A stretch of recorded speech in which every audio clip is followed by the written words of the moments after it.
Who were the ancient peoples of the world? And what did they know? Egyptology tells us that the pyramids were built around 2500 BC. Is there evidence that the pyramids could be much, much older? Has traditional science been able to explain why the pyramids were built? Or is it a puzzle yet to be decoded?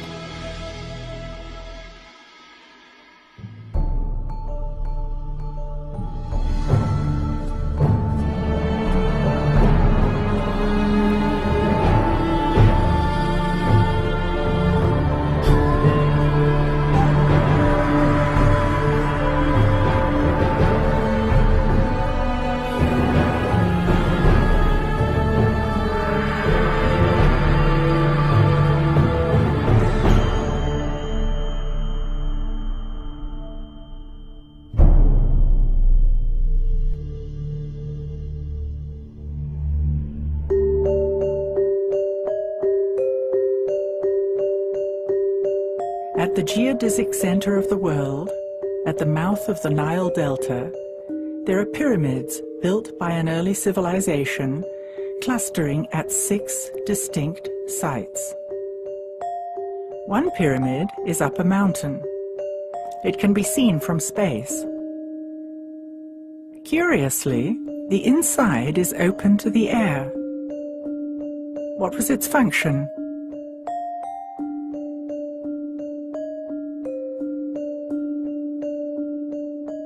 Most people are familiar with the Giza Plateau and the Sphinx, but are not aware of their connection to the other sites. The sites run parallel to the fertile band along the Nile. Some sites are unknown, isolated in the middle of the desert. Other sites are known, but are only partially excavated.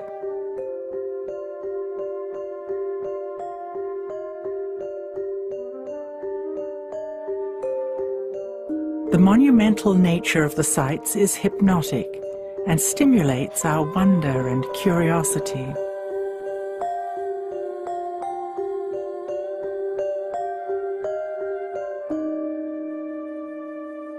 All the sites show evidence of sophisticated engineering, advanced technology, and monumental architecture.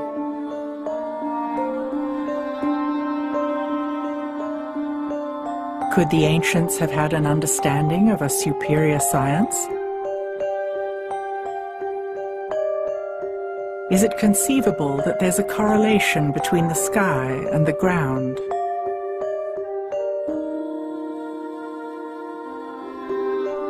Why do we understand so little about the Egyptians? We are told their technology was primitive. Yet the temple walls show the ancients making precise calculations. There is plenty of evidence that paints a fuller picture. Let's go and see for ourselves.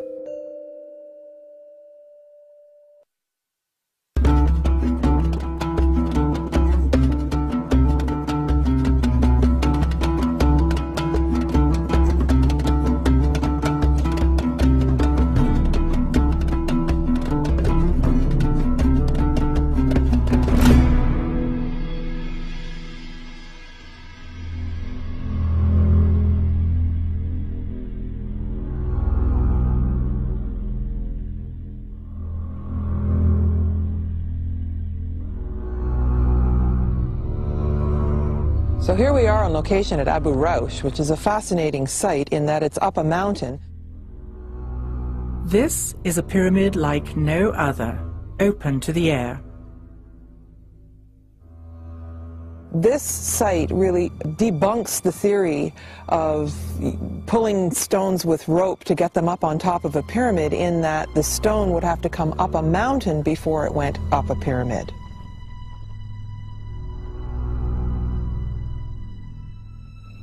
This site is largely isolated and abandoned, and many people don't even know it's here.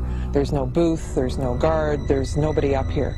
And I think it's meant to be largely forgotten because it really comes head to head with the theory about the way the pyramids were built.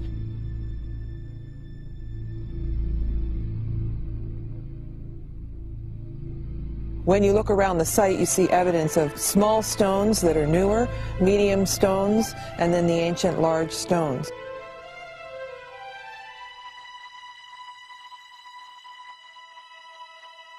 At Abu Raush, we can see evidence of machine tool marks. We know the granite came from distant quarries.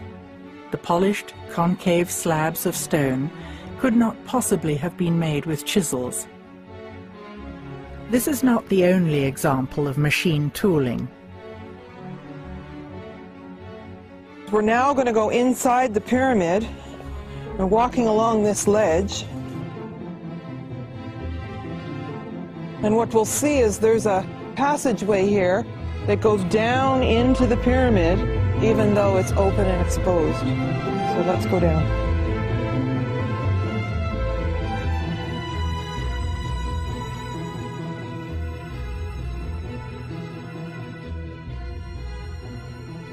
If you stand here, all the way through this area, the stone seems to be blackened, and it's evidence of high heat of some kind.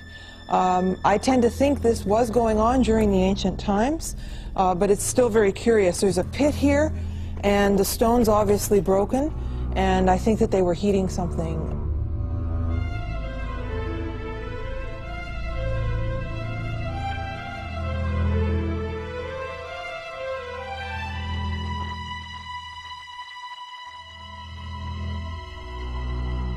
This is the northern point of the Band of Peace. It's the top pyramid in a series of 22 pyramids that go from north to south.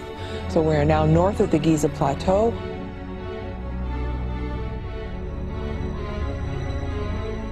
As you can see on this map of the Band of Peace, all these sites trace the shape of the River Nile. A new theory suggests that the Nile once flowed right in front of the pyramids, and the causeways of all the sites touched the river itself.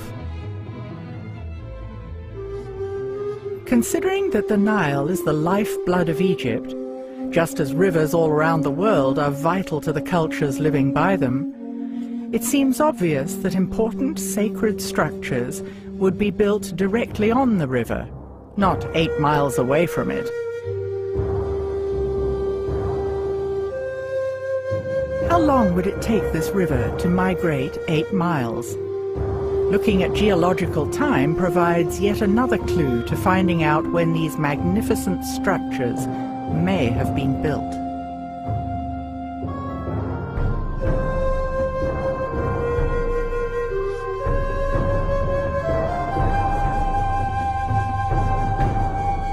This probably was a seabed, and that the mouth of the Nile started here and that moved along in front of all these pyramids. One of the features of each of the sites in this area is that you can see the pyramids of the next site from the original. From here, the volume of the Great Pyramid and the Second Pyramid look the same. When we get to the next site, we see the volumes are obviously different.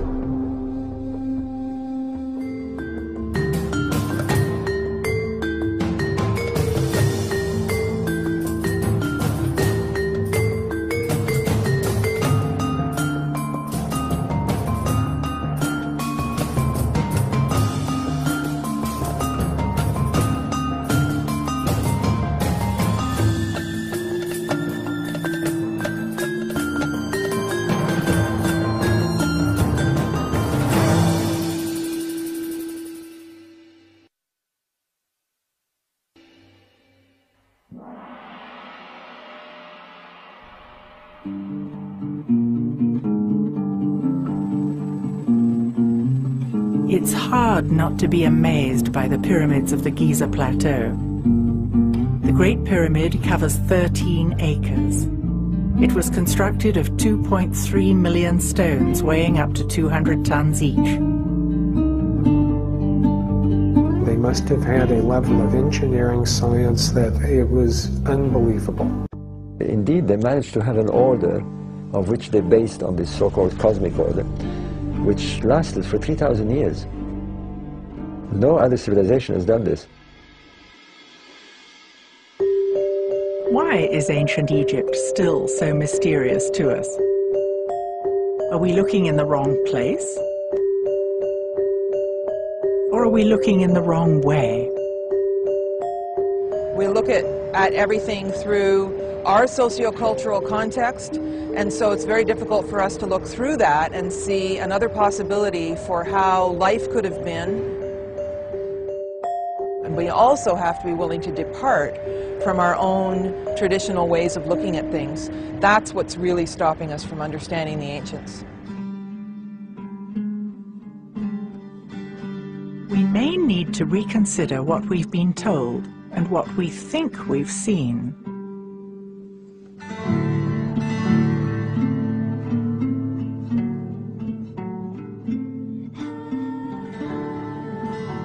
For example, instead of thinking that the Egyptians put the causeway at an angle because the Sphinx was in the way, we could consider another reason. At summer solstice, the sun rises along the causeway in front of the Great Pyramid and moves across the sky, setting between the Second and the Great Pyramid, making it hotter in summer. In the winter, the sun rises in line with the Grand Causeway by the Second Pyramid and sets between the Second and Third Pyramids, making a short trajectory, resulting in cooler weather. It appears that the causeways are deliberately pointing towards the rising sun on the summer and winter solstices. Orthodox Egyptologists insist that the pyramids were tombs. Of all of the wild theories floating around the pyramid, the actual wildest is the one that's accepted without question by all Egyptologists, which is that the pyramids served as tombs. All of those concepts about it being a tomb are nonsense. Of all of the theories for which there's zero evidence, that one has zero squared evidence. In fact, I don't even think there's good evidence that it ever was a tomb for any pharaoh whatsoever. I mean, it's obvious we don't find mummies in the pyramids. There's no question you can bring up that isn't debatable. The Egyptians themselves, in at least one stone tablet and one papyrus, tell the story that ancient Egypt is much, much older than the Egyptologists think it is. Where the Great Pyramid sits, I believe, is on a much more ancient site. Under the Great Pyramid to this day is the descending passage in the subterranean chamber. I think there's very good evidence that that was carved out in what we would call pre-dynastic times. That goes back to a very ancient date. Based on the hieroglyphics that we have, the second pyramid was in many ways regarded as the primary pyramid on the Giza Plateau. Actually, from many angles on the Giza Plateau, the second pyramid is dominant. The structure underneath it, or the base of it, was older than even the Great Pyramid. There was a platform-type structure where the second pyramid is now. You can see from the platform that it's larger than the pyramid, suggesting there was once something else there.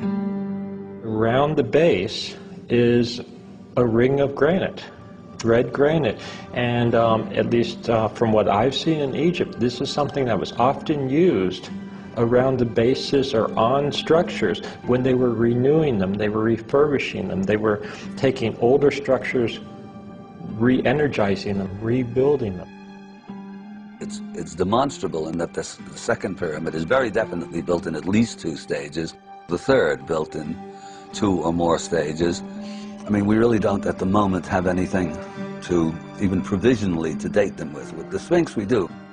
Looking at the weathering on the Sphinx and the Sphinx enclosure, that weathering was clearly formed by runoff from rain, from precipitation.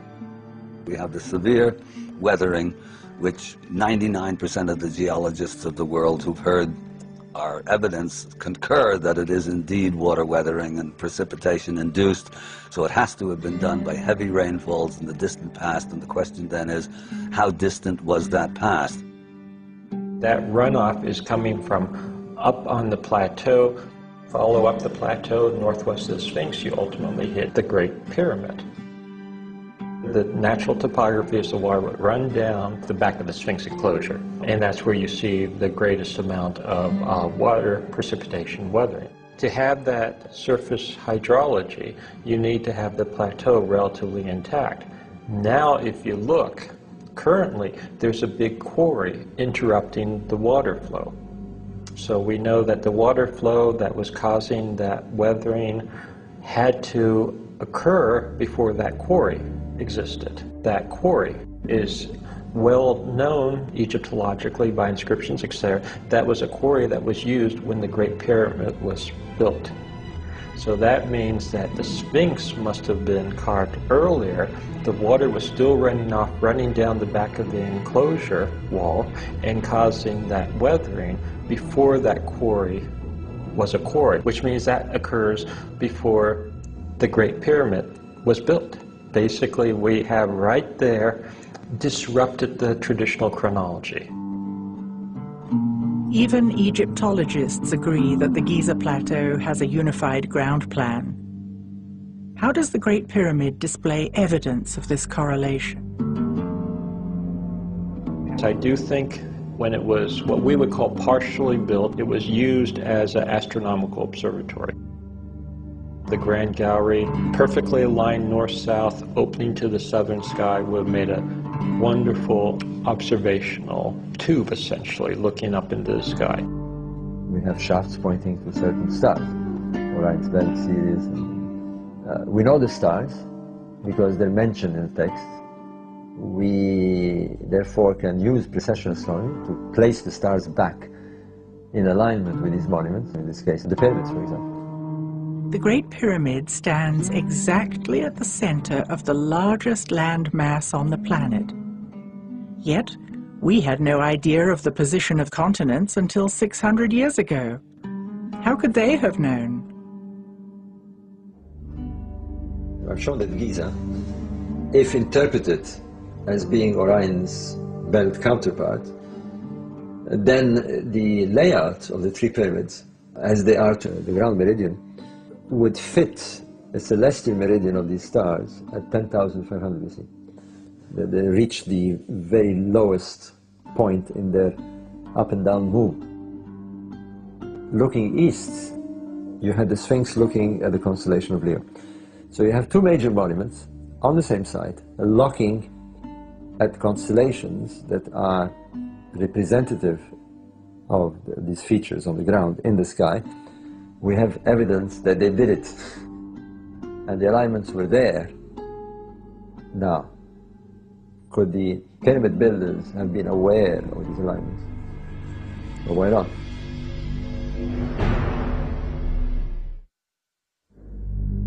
With this evidence, it would seem that it's time to rethink what we've been told.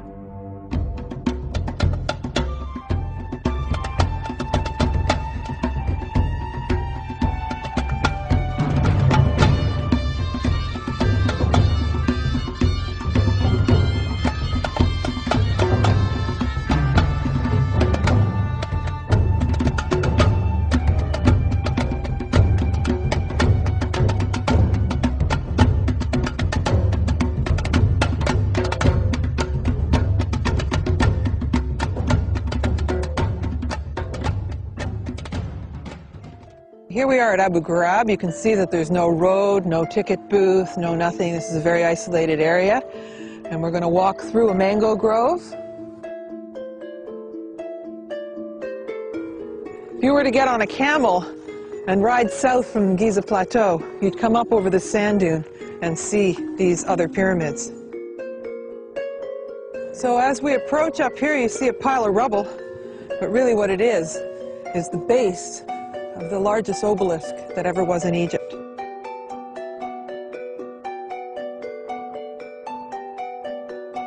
Well, here we come up to the platform of the crystal altar. You can see that it's made of quartz, if you look up close here. These little bits of crystal are coming right off it. And then We have a laser cut 6-foot circle in the middle. No directions. Made out of single solid pieces of quartz. So here we have some stone basins that were found by Sir Walter Emery years and years ago, and the Department of Antiquities lined all these up with the idea of maybe bringing them to the museum, and they really didn't know what to call them or what they were, so they just decided to leave them here, and they've been here ever since. But if you look at the features on these, they're actually made out of quartz crystal. We'll look up close at some of the places, but when there's little fragments that break off, it's actually a hunk of quartz. And there are these little holes inside, and they say that they were for animal sacrifices and the blood would drip through. I don't know. I really don't think that's what happened. No one has ever come up with a theory that satisfies me about what they're for. Is there anyone who knows more about this area?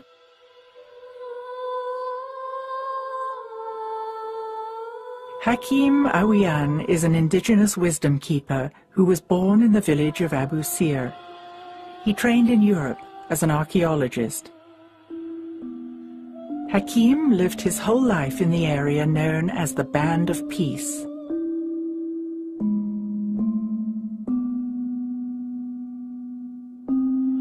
The Giza Plateau was his front yard. 1936-37, the Sphinx then was covered with sand up to the neck, and there was my playing yard. There are tunnels. I used to walk in these tunnels. In water, I used to crawl sometime because it's narrow. At Abu Jarab, we have a crystal altar, a round disc in the middle of 4, a symbol of Hotep, and the word Hotep means peace and food. This round disc, it's a lid on a shaft about 180 feet deep to the level of the ocean. And that is still running water in there, and you can feel it while you're in the area. These instruments were not found in a line like you see today, it's 9 of them, but they found around the area. And there is still some more to be found. And then we have oldest obelisk located in Egypt. Next to that altar, what's left of the what you call hieroglyph writing, that is Sufi writing. It has the obelisk and the disk of the sun and words saying the heart of the sun. Ibra.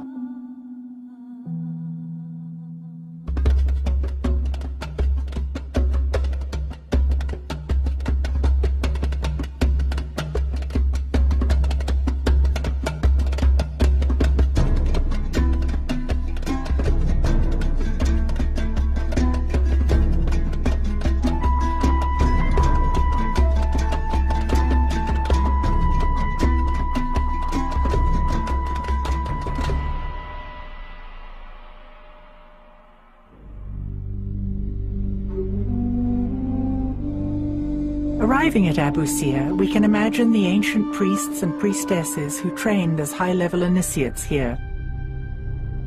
Just as we have monks, nuns, and priests nowadays, the ancients trained initiates in ritual practices that served the highest good of mankind.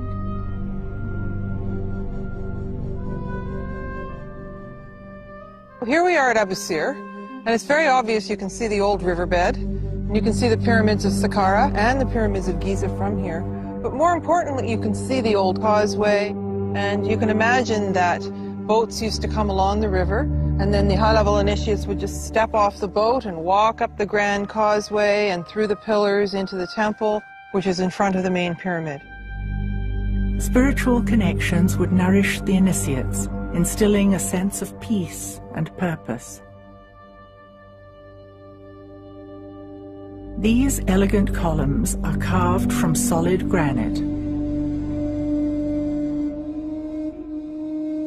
There's something about these black floors that you just imagine them being polished, and the beauty in here. Similarly, you can see a beautiful black floor in the temple to the east of the Great Pyramid.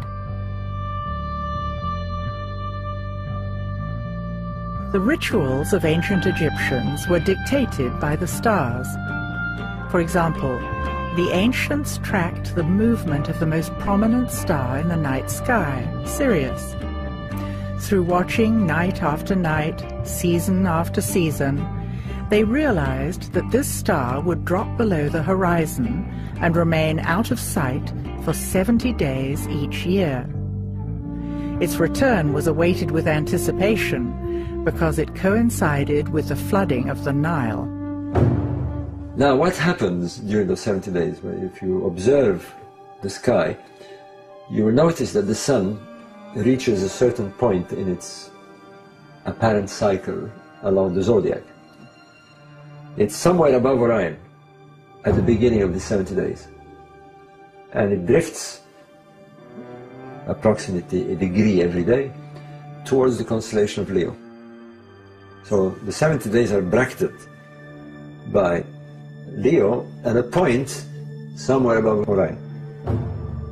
That point is where the Pleiades are. In the sky it's very clear. I mean, we know what happens during 70 days.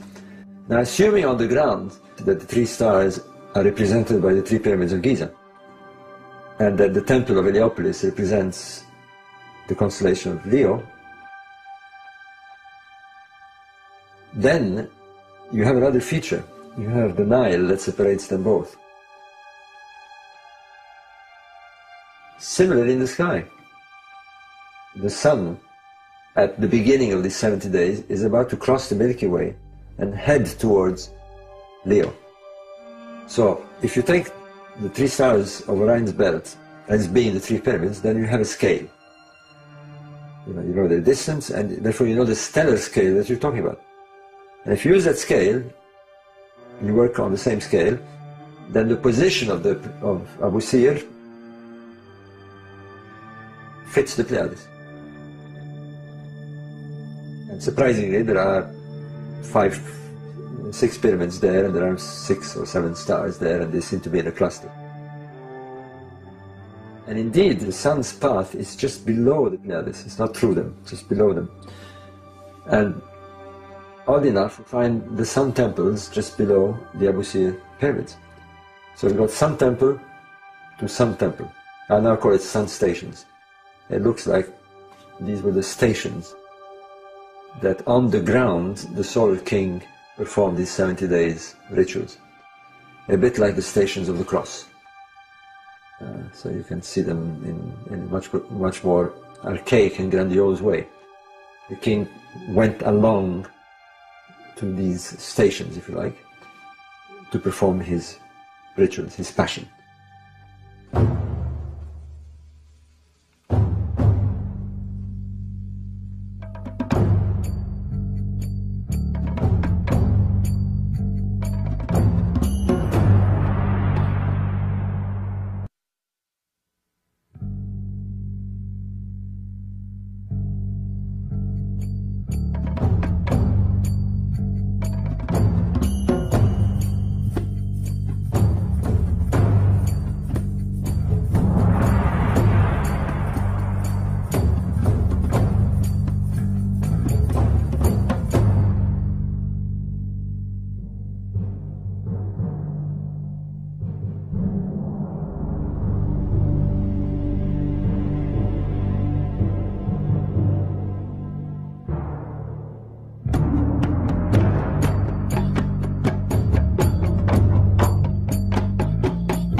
Here we are at Saqqara. This is the famous Step Pyramid of Djoser. Djoser is a title to the king of the 3rd dynasty, 2900 BC, roughly, said the books. The Step Pyramid is located in a big courtyard, much older than the pyramid itself. And you can compare yourself with the same eye. You look at the pyramid and you look at the wall, you can see the difference. These chunks of stone in front of Hakim are quartz crystal. Then it reflects the crystal tile on the ground. This is what's left of it. This has been quarried by the natives in the area in the 17th century. We see the remains of a quartz floor at Giza, in the temple to the east of the second pyramid. Now I'm pointing the Jed pillar, which is symbolizing one of the ancient gods, Osiris. And Jed is the word we still use to address the older people, like grandmother and grandfather, Jed. It goes back to the story of Osiris and his brother Seth, the bad guy, who put Osiris in a coffin, throw him in the ocean. The ocean took him place Phoenicia, Lebanon today, and there is the cedar tree grows, and the roots of the cedar tree captured this coffin till it has been found by his beloved sister Isis. She cried, her tears touched his body, and they lived together again for a short while, short enough to make a baby with the name of Horus. The story of Isis, Osiris, and Horus is fundamental to Egyptian cosmology. Isis is connected to the star Sirius, and Osiris is connected to the constellation of Orion. Horus is their prodigal son. I'm going to take you now to see that hospital, the healing with the sound. Stories about ancient healing techniques were passed down from generation to generation by the elders. Hakim explains how sound played a part in diagnosing and healing patients. That line of construction you see like 3 chambers, it's what's left of the house of the spirit. And it's a healing system with a sound. It's a medical investigation table. And the patient have the right to use either side of the stairs. One on the right, one on the left. So he have to follow, or she have to follow her own antenna to climb up there and choose the point where she stands. Because each point is connected to a cheek chamber. We have 22 of them, 11 on each side, no ceiling. And when you go inside, you can see a niche where the physician put his head in the niche to see what's the matter with his patient laying on this table. And that works with the sound. And the sound, the source is running water in a tunnel underneath here. So it's a big map of tunnels underneath here.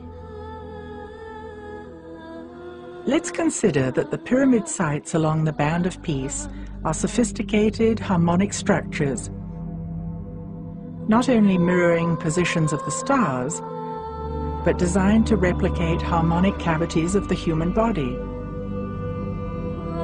It seems that the chambers in the pyramids are harmonically tuned to a specific frequency or musical tone. Sound healing techniques were used to restore the patient's body to the correct harmonic within. This is the view of Abu Sir to the north of Saqqara, and here is the view of Dashur to the south.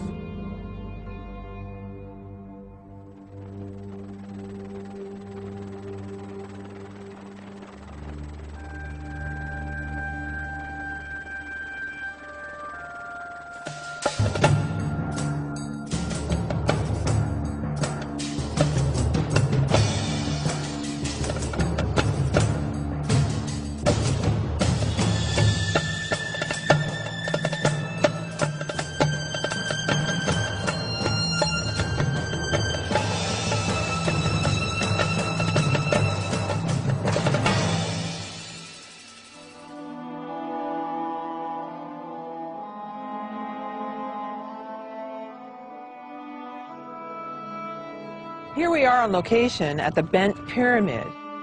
What you'll notice here is that the construction has 2 angles. Traditional Egyptologists will tell you that the Egyptians were practicing building pyramids, and they started building at one angle, then changed their minds partway through. This is the kind of thinking that paints the ancient Egyptians as infantile and misguided. But is there another way of looking at it? We call these constructions at that area in Dahshur related to king called Sneferu. At Dahshur, there are 3 pyramids with 3 burial chambers in each, 9 in total. Traditional Egyptology tells us that the entire site was built by Sneferu. If the established story that the pyramids are tombs is correct, why would Sneferu have needed so many? Sneferu would have had 9 different possibilities and options for where he would have been buried, which again is illogical. So this comes back to the fact that understanding the Egyptians in terms of traditional Egyptology means that they were misguided and illogical. I don't think this was the case. Now, when you come to the word Sneferu, sin means double. Nefer is harmony, so it's double harmony. It's not a name of a person, but it's the energy we get from these constructions. Let's consider that the pyramid sites along the Band of Peace are sophisticated harmonic structures.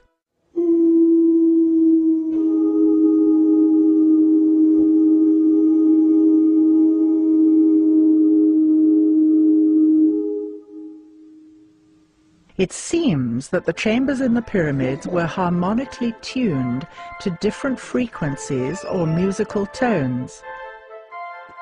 The Bent pyramid, it has 2 chambers for 2 different sounds. Each chamber in each pyramid, then, could be exemplifying sound technology with distinct tones, creating huge fields of harmonic resonance.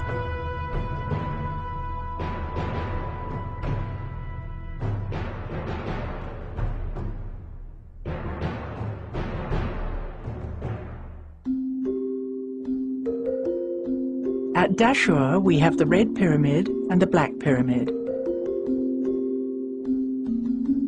The Bent Pyramid is covered in white Tura limestone. So we have red, white, and black. Maybe this is a clue to the Giza pyramids also having distinct colors in the past. It would seem that the Great Pyramid would have been shimmering white with its casing stones. The second pyramid still glimmers red. And the third pyramid has the remnants of black stones.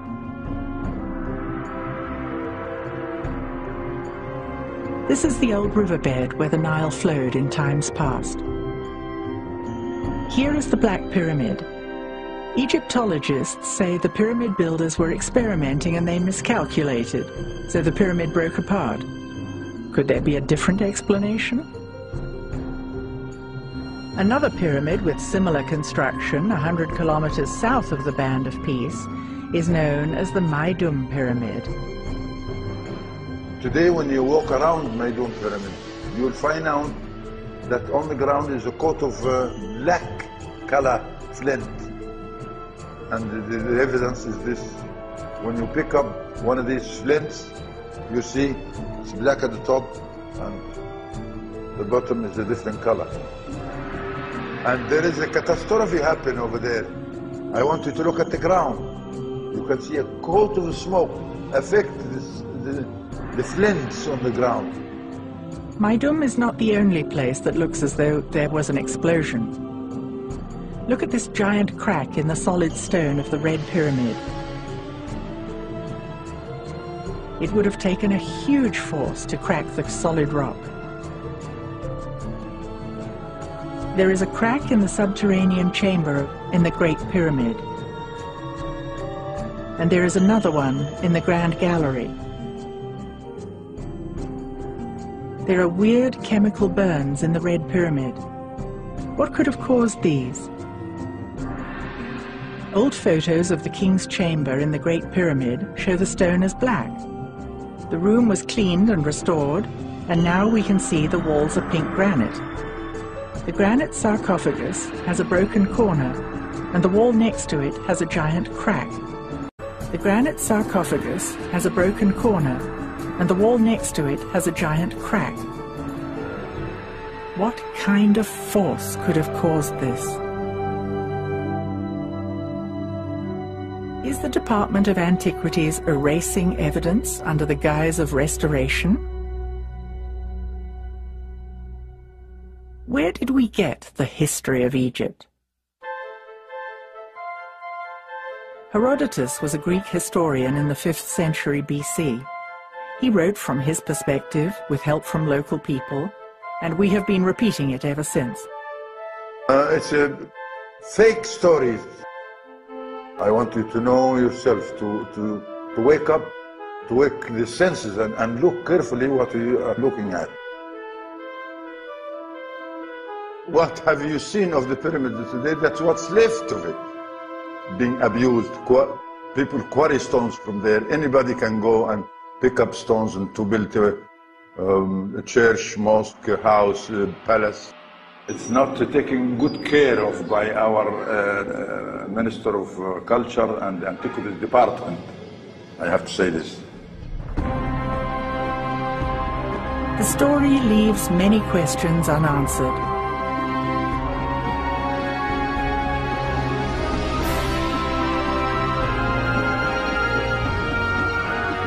Maybe it is time we use the evidence to reconsider what we've been told.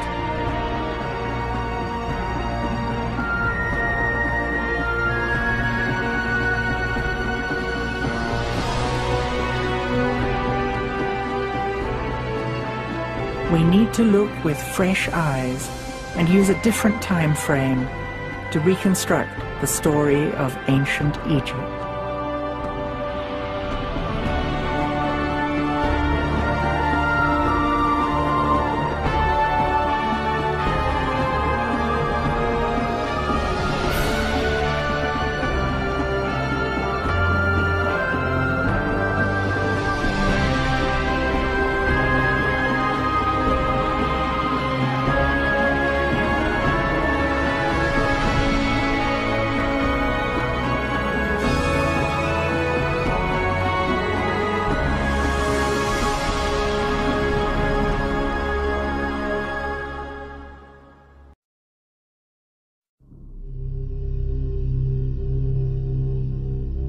We are accustomed to our own technology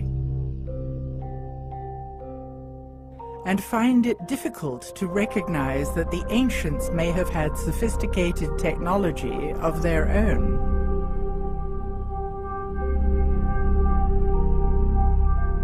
Since the technology of the ancients is not obvious to us, are we looking in the wrong place?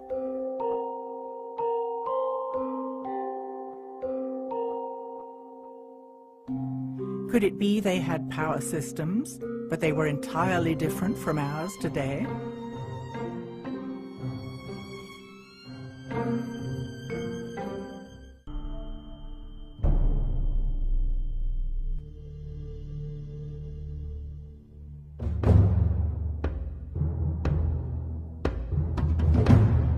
Looking at the architecture of structures from ancient Egypt stimulates a sense of wonder. Clearly, Egyptian monuments rival the grandeur of our most modern buildings today. Yet we are taught to believe that we are the ones with knowledge of high technology, something the ancients could not possibly have had. As long as we think that the ancients weren't able to use high technology, then we're not looking for it. And yet, the evidence is right in front of our eyes. We find megalithic sites everywhere around the world. So there's certain things in common that they all seem to know, and we don't know it. Yeah, a lot of people are trying to figure out why mankind built these structures out of these huge megalithic stones. We don't even know how to move 200, 300-ton stones very well today, let alone 4,000 or 5,000 years ago. It started looking at megalithic structures from an electromagnetic point of view. And sure enough, I began to find that there were these energies there present in measurable forces. Strange things happen sometimes in sacred sites, and those are clues that the physics that we're taught in school is not everything. For thousands of years, the pyramids and the Sphinx stood as sentinels on the open desert. Yet, in recent years, a 20-mile wall, 14 feet high, was installed around the enormous site of the Giza Plateau.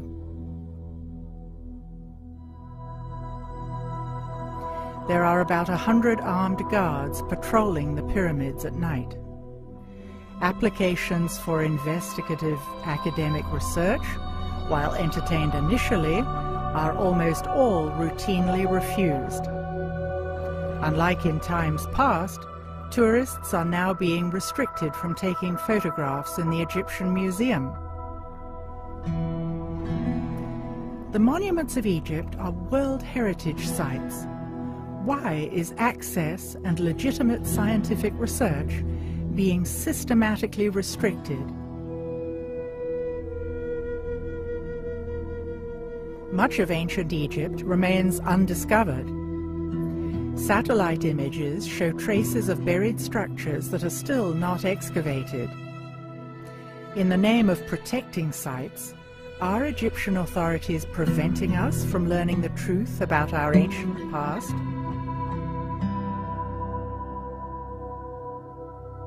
Despite strict regulations on what kind of research is allowed, there is still an extraordinary amount of evidence that shows that the ancient Egyptians had knowledge that has been lost. We don't have the technology to build the pyramids now. Not even close. We're not the most evolved we've ever been. And that is one of the blinders that has stopped us from imagining that the ancients could have been far smarter than us. Hakim Awian was raised by indigenous elders who lived in the area of the Band of Peace. Having preserved the ancient Suf language, stories were passed down generation after generation. Fragments of knowledge from the ancient past were thus preserved. If my colleague, the scholar, who learned to say that the Egyptians have a piece of rope put around a block of stone, at least 60-ton weight, and pulled and pushed by animals and run on wooden blocks. This is what the scholars are saying. We may never be exactly sure how the pyramids were built. Yet we can begin to reconstruct our understanding of the culture living in the Golden Age and their values. Traditional Egyptology insists that the pyramids were built by slaves to feed the egos of kings. Does this fit with our emerging construct of Egypt in a golden age? There is no slavery. All workers are willingly pyramids builder. This is a qualified people of architecture, engineers, and they deal with all the power, like cutting stones, transfer it, and use it. And that is clear, and not only in the pyramids, and in the temple walls, and many places you can see that clearly. There are clues throughout Egypt that point to knowledge of high technology. A fascinating thing occurred when a chunk of stone recently fell off a lintel at Abydos Temple, and controversial images resembling a helicopter and other advanced-looking vehicles were revealed under the stone. It would seem that the images were covered in the distant past when things were changing politically in Egypt. Nowadays, Egyptian tour guides are explicitly instructed not to point these out to tourists. The Egyptological explanation is that it is multiple hieroglyphs overlapping from distant kings' inscriptions. But, like many things in Egypt, the explanation is still debatable.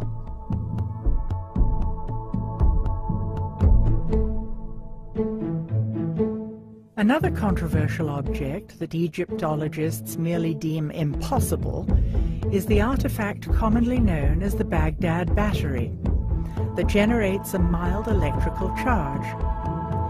Similar ancient artifacts that match these objects have been found in Egypt. We can't say for certain, but it would appear that the Egyptians documented the existence of these artifacts as well. Recreations of these objects have been made and have successfully created electric current. Also noteworthy are strange representations of objects that resemble light bulbs, found in the crypts at Dendera. There was no natural light inside these underground crypts, but we see no soot from torches or oil lamps, the only lights we know the ancients used. Could the ancient Egyptians have had their own source of electrical power?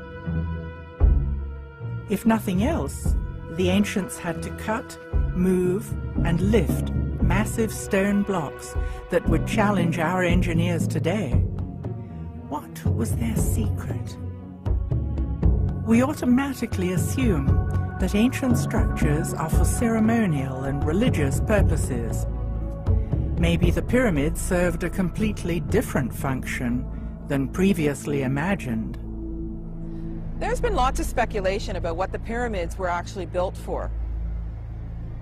The most accepted notion is that they were tombs.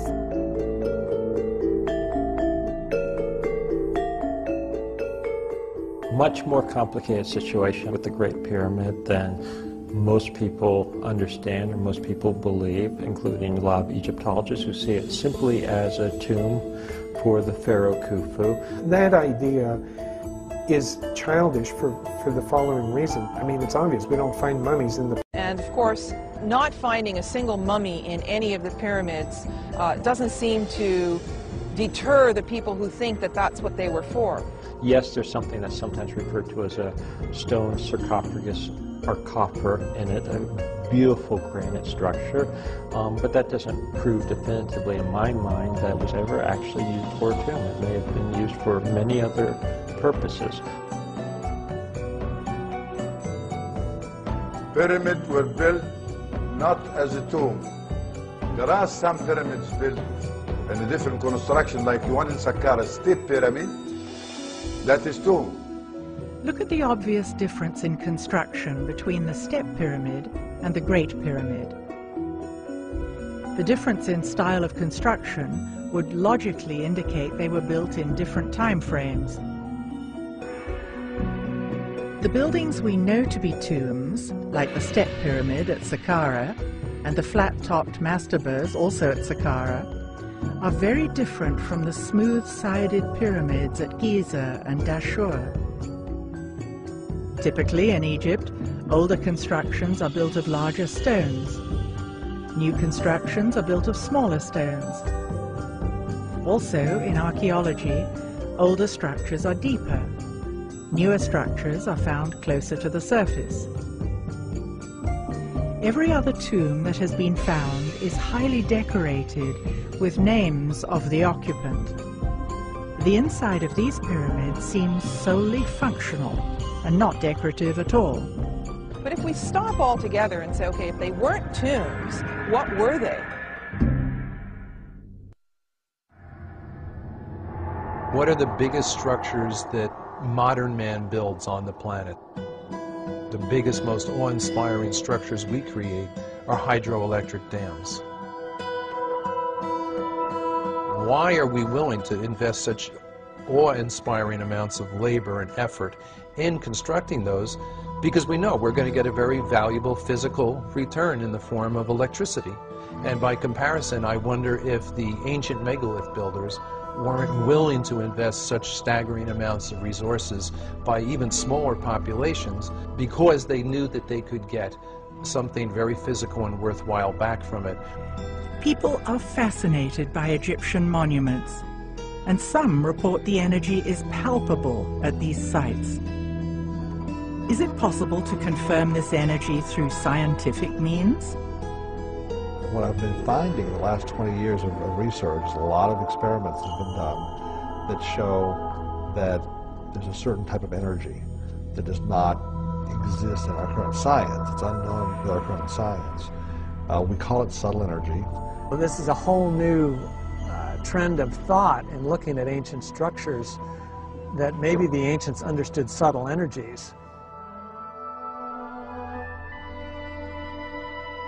So this appears to be a technology that may have existed in megalithic societies. You know, these societies that built things out of big stones. It makes sense that you could motivate an entire population to invest so heavily in building these structures, I think. And I don't mean to say by any means that this is the only purpose of the megaliths, but I think it's pretty clear that it's at least one of the primary or one of the important purposes for building these structures. You find megalithic sites everywhere around the world, and there's a tendency to make circles or certain types of formations. Megalithic sites occur all over the world. Is their placement random, or does the location of these sites reveal yet another hidden layer of ancient knowledge? One thing I've found looking at different megalithic structures over a few continents in numerous places around the world, overwhelmingly these places, the pyramids, the Stonehenges, etc. of the world, were placed on ground where an unusual type of geology naturally concentrates the regular daily natural electromagnetic fluctuations that occur everywhere on the Earth each day. You go into England, for example, the ley lines that cross England, the Michael line, which is hundreds of miles long, that crosses England, that carries this energy along that line. It will therefore generate electric currents in the land called telluric currents in the straight geological sense of that word. And those occur everywhere on the planet. We know that this ley energy, this subtle energy, passes along these lines. There are certain special types of geology that will magnify those several-fold. And that's where we found the megalith builders preferred to put their monuments. And typically where lines cross, where you have more than one line intersecting, temples were often built. These are called conductivity discontinuities, which sounds highly technical, but it's merely the place where one area of ground that has a good ability to conduct electricity meets another area of ground that has a lesser ability to conduct these natural electric currents. The Chinese had the same tradition. They call them dragon lines. It was illegal for a commoner to be buried on such a line. A king had to be buried on such a line. They put palaces there. There's a whole series of sacred sites that are always built on lines like this. I want to say in this area about the location of temple. You have to have symbols appear on the ground. When it's seen, then this is the place where people naturally come to get more healthy energy from that spot. You know, energy pumps from the earth. And it appears as though they were attempting to control the flow of this energy and use it for their own purposes.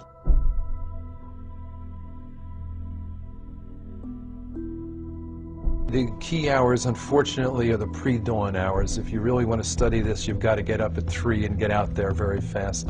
That's because the energy that's involved in these sites, that's really fueling most of it, originates with the daily changes in the Earth's geomagnetic field.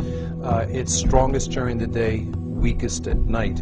And in the hours leading up to dawn, the weaker field lines now come roaring back to closer to full strength very quick. It's the most dramatic time in terms of change of magnetic strength per hour. It's the most dramatic time of the day.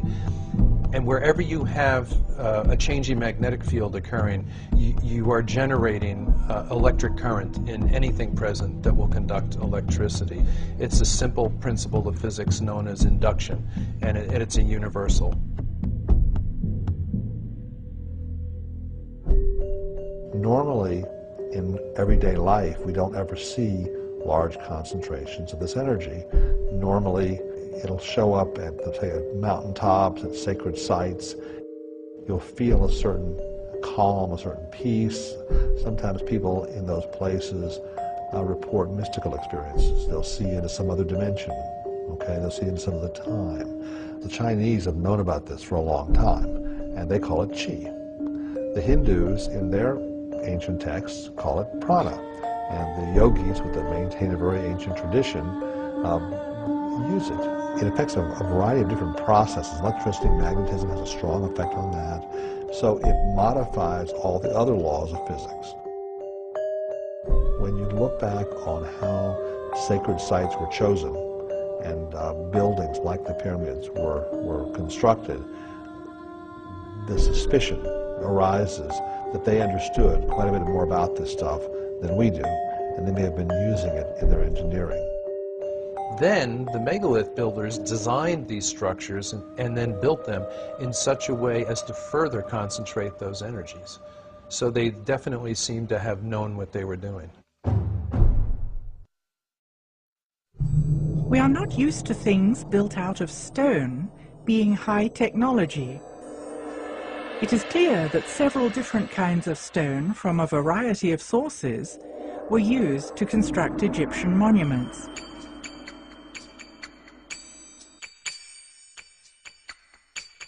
Did the distinct qualities of the stones serve a special purpose? What I do find fascinating is that the core of the pyramids, at least at Giza, are made out of one type of limestone. Now, it is the limestone that was closest, but it also happens to be the type that's called dolomite because it's got a high magnesium content. And the whiter Tura limestone, which, granted, it's whiter and it's prettier and all that, but it also has almost zero magnesium content. And therefore it's a much poorer conductor of electricity. It's closer to a pure calcium carbonate, which is what all limestone is. And pure calcium carbonate conducts electricity much more poorly than dolomite does. It's interesting to me that those outer stones were the ones that they cut so precisely that all these thousands of years later you still can't get a razor blade between them. Because basically what we've got here is we've got a situation with a highly electrically conductive core of those pyramids wrapped in what is effectively a very effective insulator. Why the granite in the passageways, you know? And so, of course, I'm thinking from an electrical point of view and a physical point of view. Is there anything special about granite? And yeah, there is. Granite is slightly radioactive, and it will ionize or electrify the air. It releases radon gas, which is radioactive. Granite is a transmission stone. It's not dead stone, it's alive. So you have these sealed shafts with granite linings, and I wonder if it wasn't designed to keep an electrical charge present in those shafts. They were built exactly like, if you will, an insulated wire, only more so because you've got all the charge in the ground that's spread across the base, concentrated all the way up into this tiny spot at the top.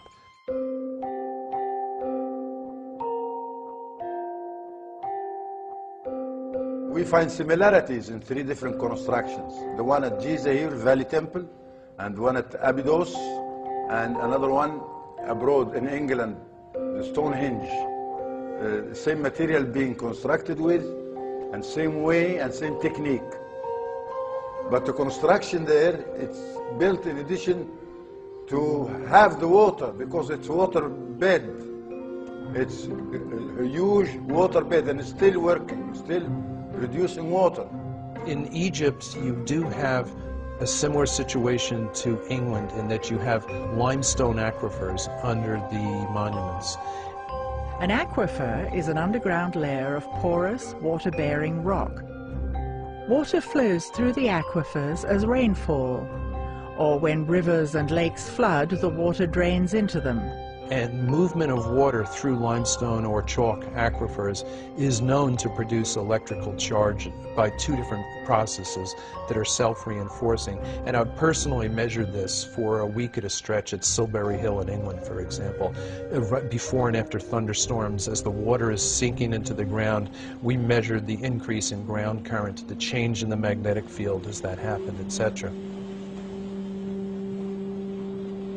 And in Egypt, you had the Nile crashing, dropping every year and then flooding again. And that movement of water up and down through the layers of limestone would generate electrical charge. Flowing water generates at least a mild electrical charge, which means it generates an electric current, which means it generates a magnetic field as well. So if you were looking to give an electrical charge, a little boost to, say, a mound or something like that, it makes a lot of sense to have it at a minimum running water. And in fact, at Tiwanaku on the south shore of Lake Titicaca, their biggest monument, the Akapana Pyramid, was terraced in such a way as to have the water come down in waterfalls that alternated outside the pyramid, inside the pyramid.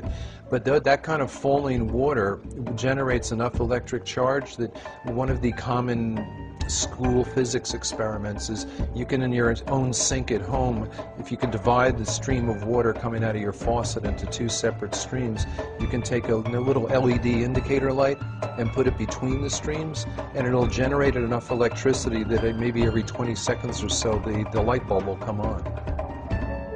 And then the question is, did some of those layers of limestone run up the Giza Plateau? And they did. And they did, come up to the surface underneath where some of the pyramids are located.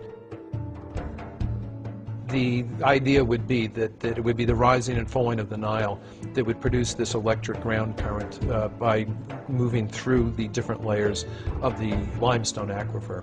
And when there was a dip, say, in that supply, maybe that's when the ionized air in the granite shafts and galleries could help keep the process going, if you will. I tend to wonder if the electrified shafts might not have been able to act in a similar fashion to your car battery when you come to a stoplight. Normally, your battery is not being used when you're driving your car. The alternator provides all the juice. But when you stop and that alternator is turning very weakly, that's when you want the battery there to keep everything going so your engine doesn't cut out.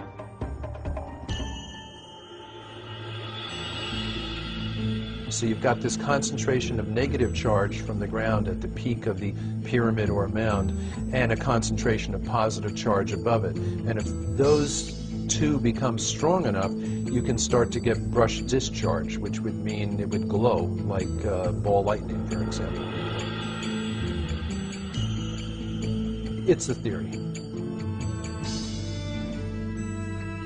Why in the Great Pyramid is there no frescoes, there's nothing, no decorations at all? Now, some people have proposed the idea that the pyramids are actually energy machines. And so I liken this to the fact, like, you wouldn't put a decoration inside your oven. I was talking with a woman who had spent some time in the Great Pyramid, and her comment was, it felt like I was in a machine. She said it was not like this, oh, it's a wonderful shrine. She said it felt very functional. In fact, she made a comment that I actually think is probably right on. She said, I felt as if I wouldn't have wanted to be in here when it was running.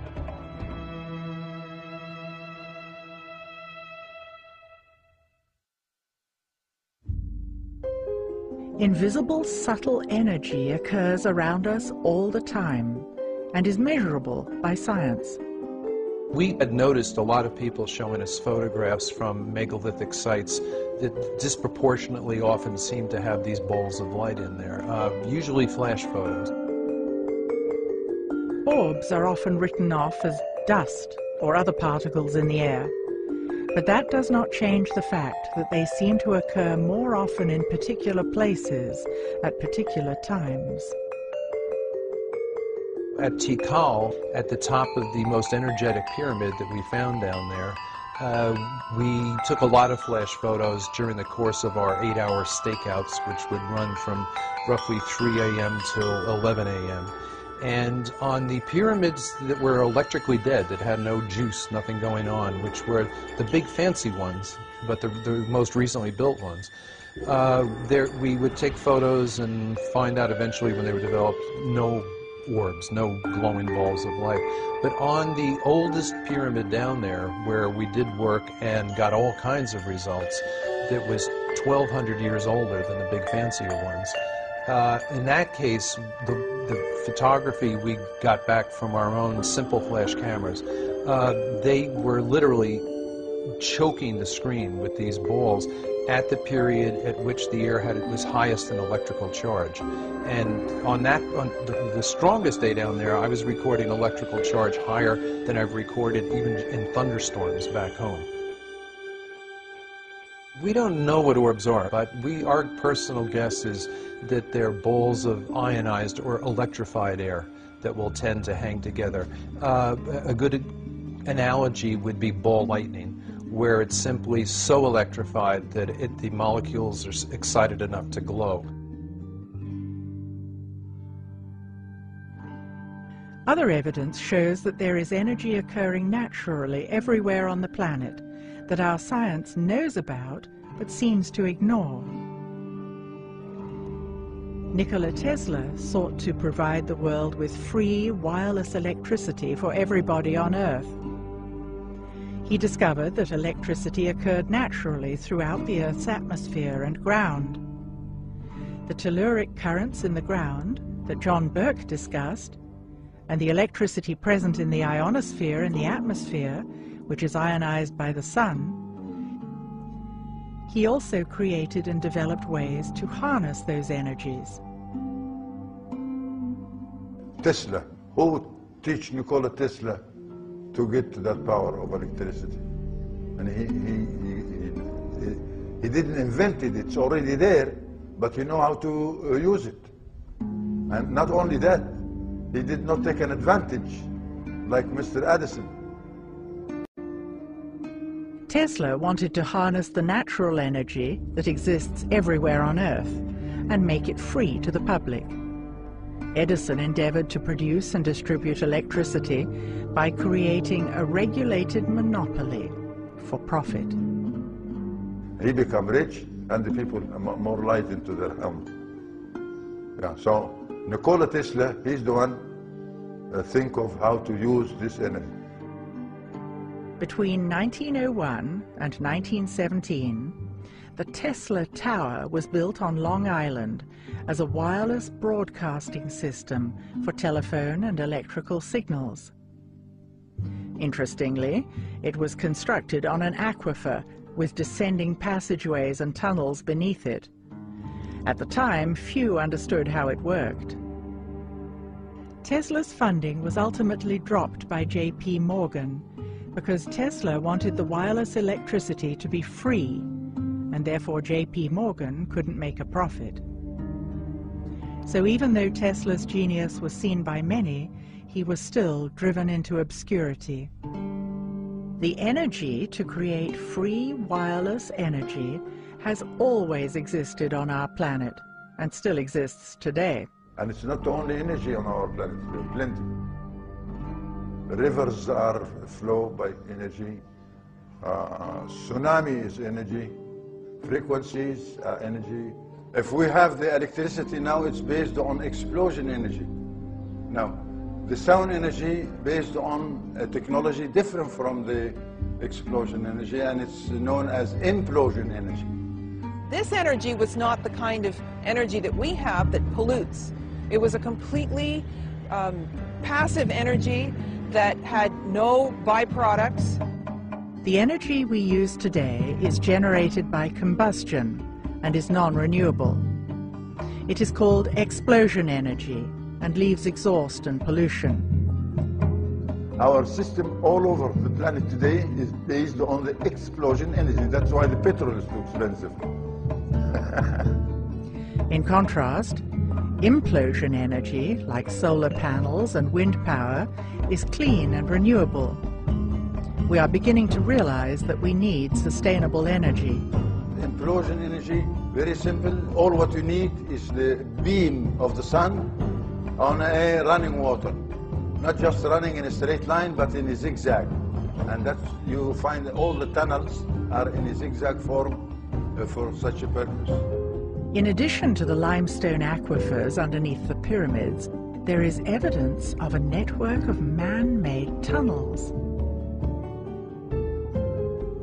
As a boy, when I'm living in my house, which is a few 100 yards away from the nose of what we call the Sphinx Tefnuti, this was my playing yard, and I know tunnels. I walked in these tunnels, I swim in these tunnels, I crawl in these tunnels, and I know that this is one way of creating energy.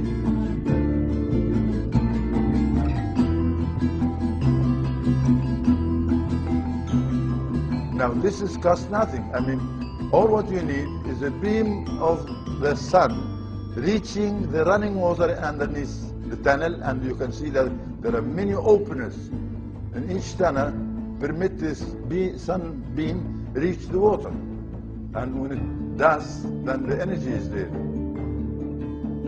Energy is not just to run your car, or it's run the people, feed the people.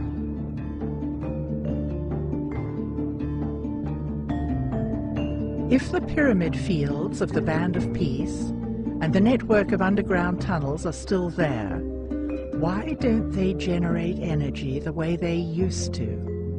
In the condition of the pyramids now, stripped of those smooth insulating outer casings, it's going to leak electrical air about as well as a car radiator radiates heat. I mean, it's almost perfectly designed to weaken that, and yet still you get these reports of people like Siemens, who was one of the pioneers of electricity, and he's an Englishman. There's even a unit of electrical, I believe, resistance named after him called the Siemens. He was on top of the Great Pyramid, I think, during the 1880s, and they began to notice that when his Arab guides stood up and spread his fingers, they'd hear a ringing. And when he closed them, you wouldn't. And he stood up, and he could sense the literal electricity in the air. And on the spot, he improvised an instant Leyden jar, which is one of the earliest things they used to use to store electric charge. And he did it by opening a wine bottle, wetting some newspaper, wrapping the wet newspaper around the glass wine bottle, and holding the wine bottle up above his head until sparks started to issue from the wine bottle.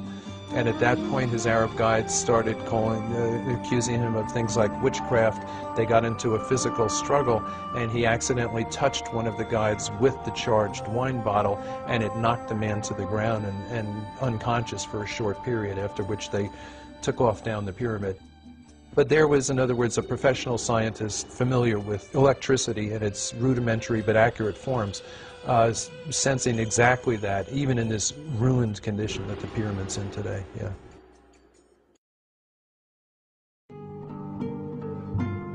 If you come to the Egyptian Museum, there is an item over there known as the schist disc, found by Dr. Walter Emery, and he said, or he thinks that it could be a vase for a lotus flower.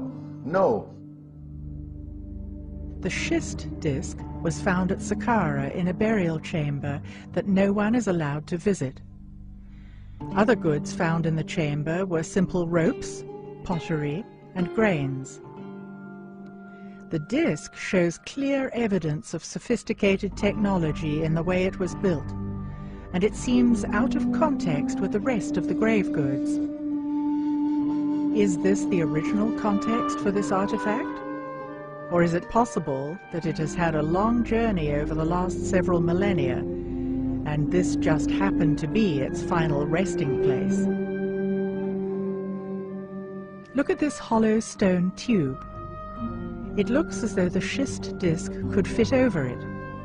It would take sophisticated instruments to shape the tube so precisely. How did they do it?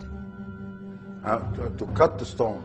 This is by a sonic cut with no metal instruments like bronze chisel or this. No, it's another stone. And this other stone, it's the hardest stone you can find, which is the diamond.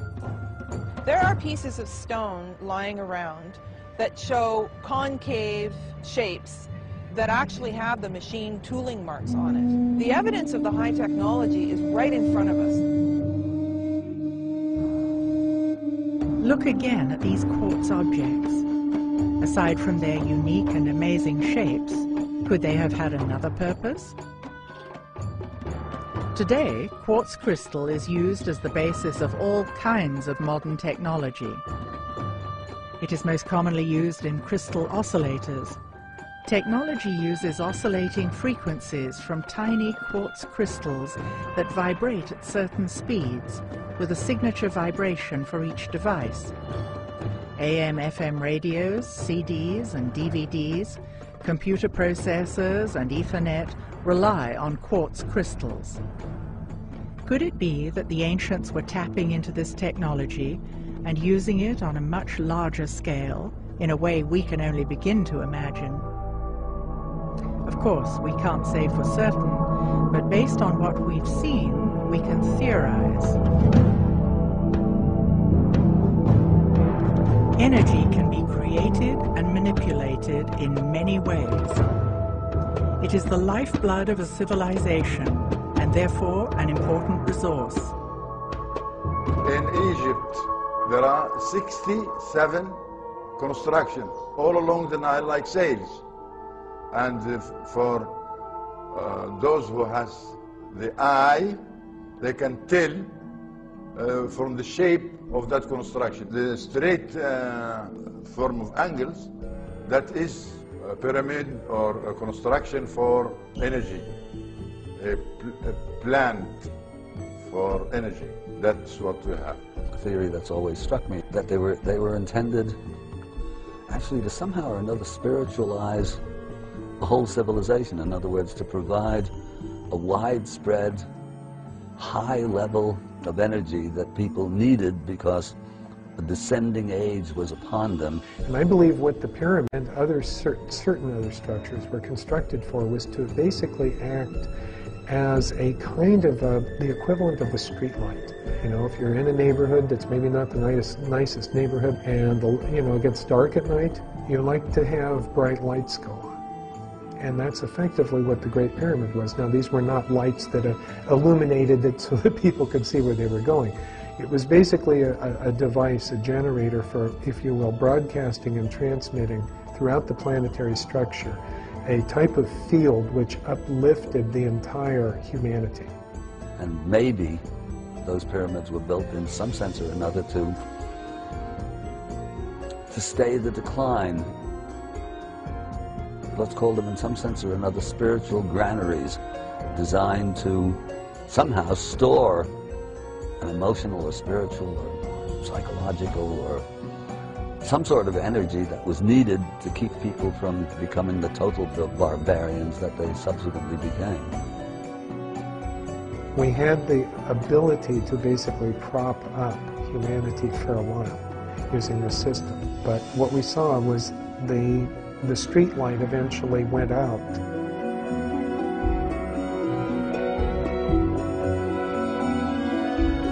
The original knowledge got lost, and the later builders were building them out of ego. They were monuments to the king, if you will, but they were no longer engines that could help feed their people. Catastrophes around the world damaged, or if you will, decommissioned some of these sites.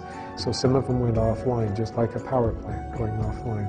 I tend to wonder if the few people who knew the secrets to the energy connection with those pyramids didn't die off. If it was a thin chain of, for example, a shaman to his apprentice, and if the wrong people get killed at the right time, that chain is broken, that knowledge gets lost. As long as we think we are more advanced than we've ever been, we are blind to technology based on subtle energies. It's not fair also.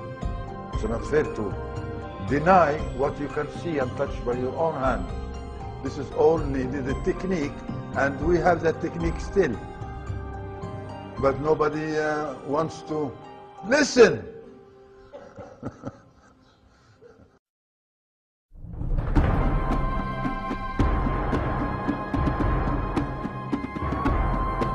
Why were the ancients so interested in the motion of the stars? Why was cosmology sacred to the ancients?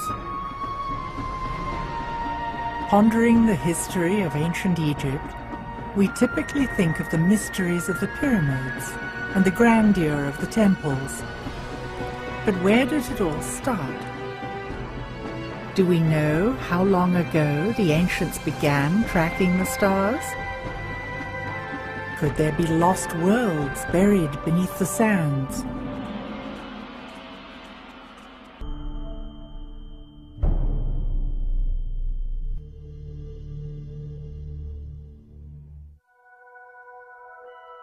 Cosmology is the study of the universe in its totality. We think of cosmology as science, whereas the Egyptians considered it sacred. There's one thing we know about ancient Egypt for certainty, is that they observed the star Sirius. And we are sure when they speak of that star. Everything that comes out of the ancient world has to have a spiritual and metaphysical base.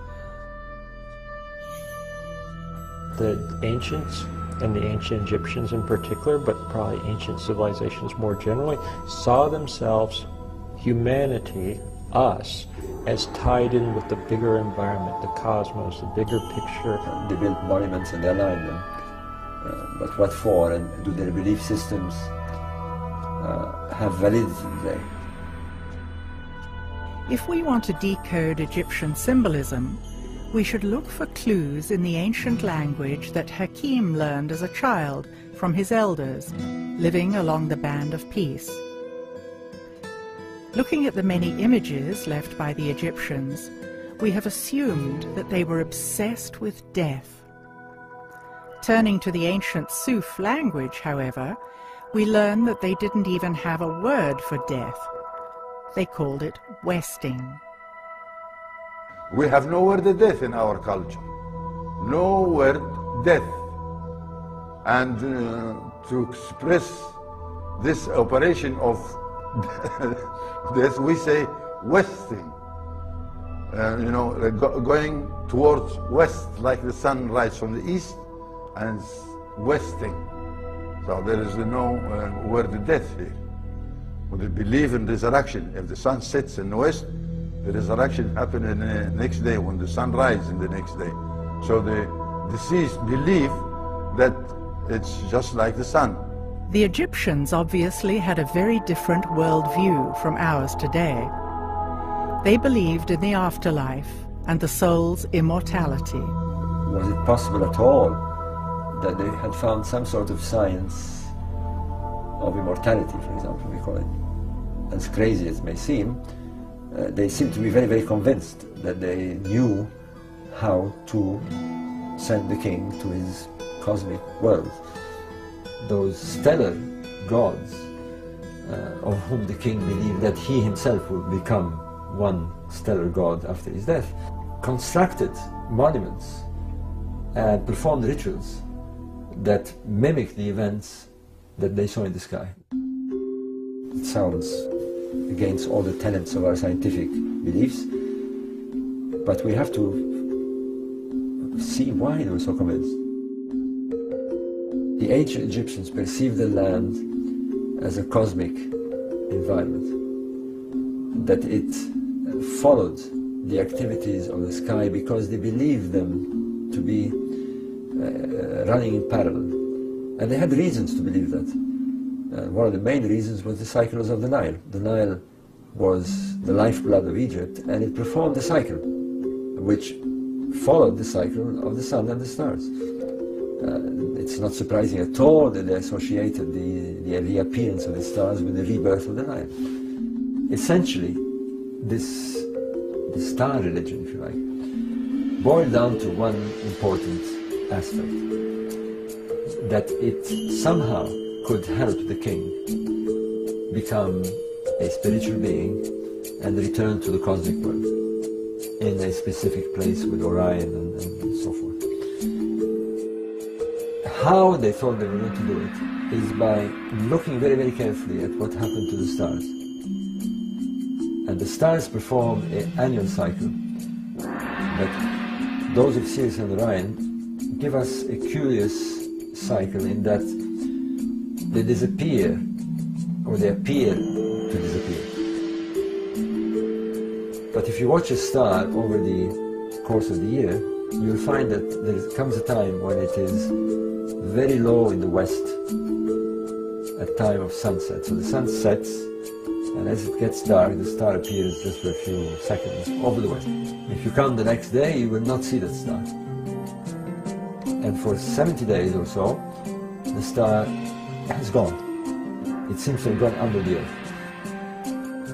But after those 70 days, it appears by this time at dawn, rising just before the sun, which we call the heliacal rising, whereas the Egyptians call it the rebirth of the star.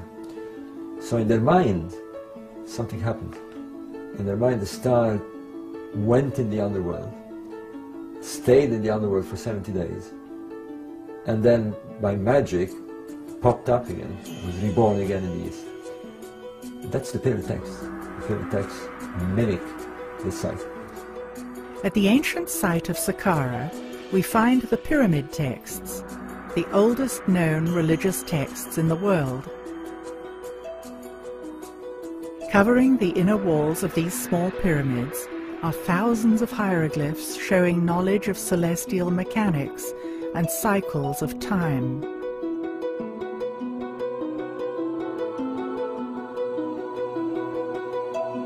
Although we've come a long way in our understanding of hieroglyphs, it is possible that many layers of meaning in the symbols remain hidden. Until now. When we approach hieroglyphics, we do so from our own point of view, and we assume that the letters of our alphabet correspond with certain hieroglyphs. There are 4,000 Egyptian hieroglyphs, but only 26 letters. In order to crack the code, we need to open our minds to different levels of meaning. I think it's just familiarity with the way modern languages work. No one expects that a word would work differently. Our mindset is that a letter is the carrier of a phonetic value and that a word is the carrier of a concept. To understand the Egyptian words, you have to start from the approach that the letter is the carrier of the concept and the word is an extended sentence. There are nuances of meanings to the words that you don't get if you don't understand what the individual glyphs mean. For instance, there's an Egyptian word that is translated as diving duck, but when you read the glyphs, it really reads pool of water, place of diving duck. In 1822, French scholar Jean-François Champollion and British scientist Thomas Young deciphered the hieroglyphics from the Rosetta Stone. The stone was created in 196 BC.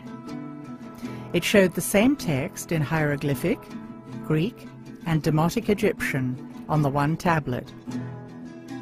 Scholars have used Champollion's translations as the basis for deciphering hieroglyphs.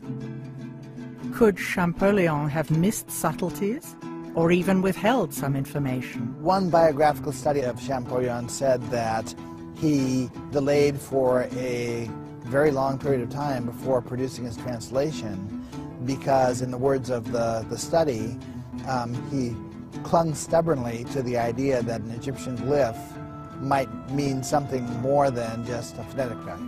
Laird Scranton is a computer software engineer who has interpreted a new aspect of hieroglyphics. Basically, Egyptian hieroglyphic words work more like an acronym in English, like the phrase FYI, or an acronym such as CIA or CBS, where anyone who reads English understands that you don't try to pronounce this word. This is not a word that you're going to read for its meaning in terms of the letters all put together. It's one letter at a time, stands for one word at a time, and you put the words together to get the meaning. If we think of each hieroglyphic word as an acronym, rather than having a phonetic value, a new layer of interpretation appears. Hieroglyphs reveal in symbolic terms the way the ancient Egyptians thought the universe works. I can show that certain key glyph shapes came out of cosmology, which describes how the universe was created. Okay, and because the shapes came out of cosmology, it makes sense that the meanings that attach to the shape are associated with cosmology also. They would have meanings related to the creation of the universe. Once you agree that the sun glyph means what it means, and that's all traditional meanings, it's hard to argue that the word month doesn't say the moon makes an orbit. Or it's hard to argue that the word year doesn't say time of the Earth's orbit around the sun.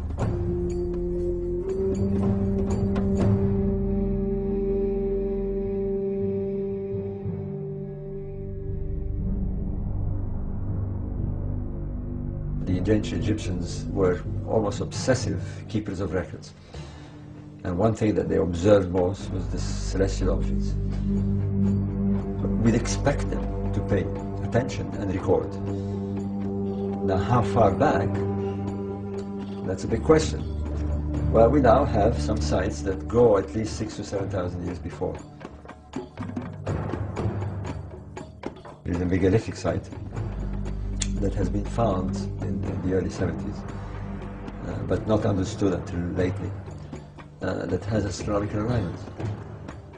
And strangely, the astronomical alignments that it has are precisely the ones you find in the Pyramid Age.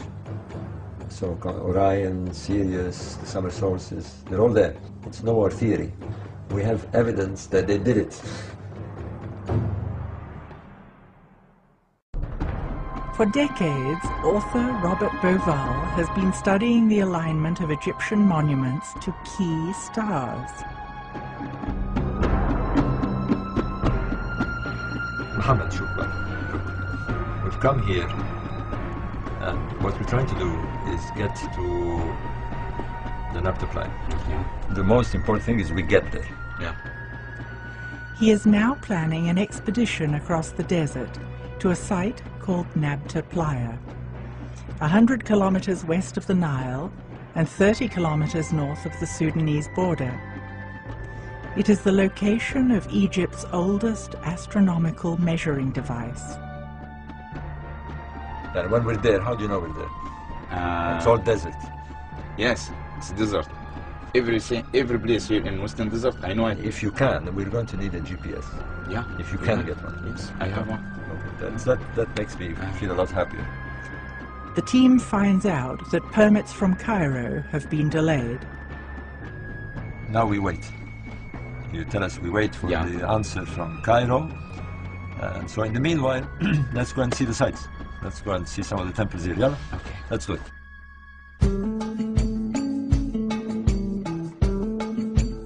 The key to decoding Egypt is in the alignments of the temples, which changed in different epochs to match the majestic drift of the procession of the stars. We're now here at the Karnak temple in Luxor. On this wall we can see the ritual of the stretching of the cord. On the right hand side is the goddess Seshat, represented by a priestess. She's holding a rod and a mallet. And on the other side is the pharaoh. There's a cord looping between them, and what they're doing is that they're aligning the monument to the stars. We know from inscriptions at the Temple of Karnak that they aligned monuments with the circumpolar stars, principally the Big Dipper. They also align to the stars of Orion, very similarly to what we also have at Nabta. The Karnak temple, the very center of Egyptian religious activity is aligned to the sunrise and the winter solstice. So as we look down the axis this way, on the winter solstice the sun will rise along the axis. And in the summer solstice, it will be aligned to the sunset of the sun. So as we have at the Nabta Playa, in the circle of the calendrical circle where there is the summer solstice alignment, here we have another example of this similar alignment 3,000 years later. On the expedition into the open desert, Robert Bauval hopes to see for himself that these alignments exist in the remote region of Nabta Playa. The team prepares by mapping a route they will access via GPS. Jeeps are equipped with supplies for the dangerous journey.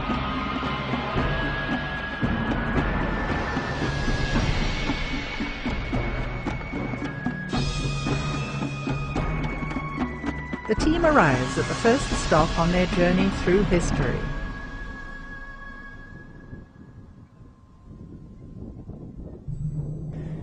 In the heart of the El Khaga oasis lies a Christian settlement dating back to the 3rd century AD. Original paint graces the ceiling of the chapel, telling the stories of Adam and Eve. What is important here is that at Nabta we have a settlement that is 6,000 BC at least. And here we have a settlement, a Roman settlement, which is of the 1st, 2nd century.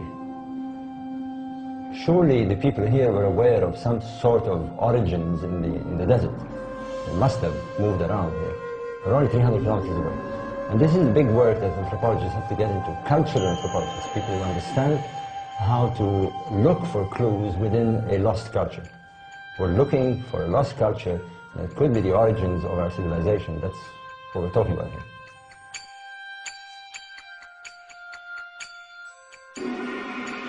Off in the distance, the Christian settlement can be seen. In the valley below, we can see the old riverbed of the Nile, which has migrated over 60 kilometers to the east. How many thousands of years would it take to wind back the geological time clock to when the Nile flowed here? The Nile we know there was here.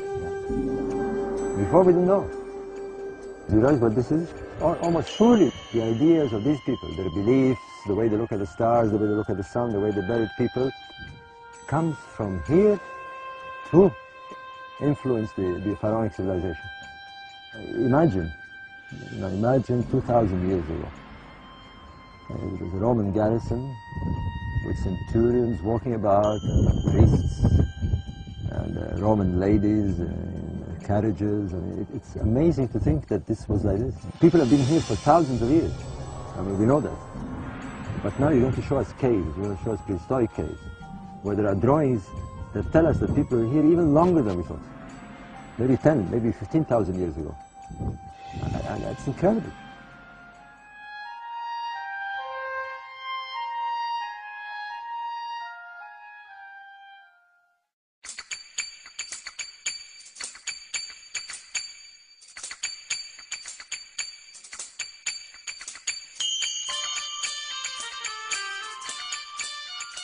Now we're on a 30, 40 meter high dune, right in the middle of the path of the road. The old road, as you can see, I mean, it's quite amazing. The old road actually strikes a dune. This is a new dune. It's been formed, well, in the last 30 years or so. It shows you how the sand moves fast. The team tests the jeeps in the open desert by heading off to an ancient desert monastery.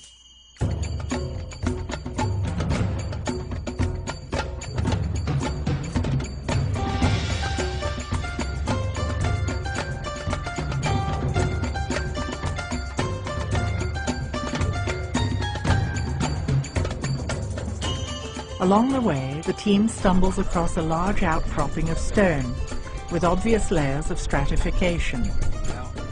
The guide tells the team that the area is an ancient ocean bed.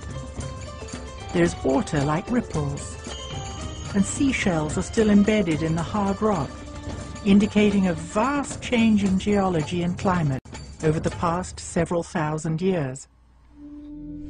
It's probably petrified timber, this, on a much later period, but you can see the shells here. The shell is encrusted. They're millions of years old. We're walking on terrain that is millions of years old.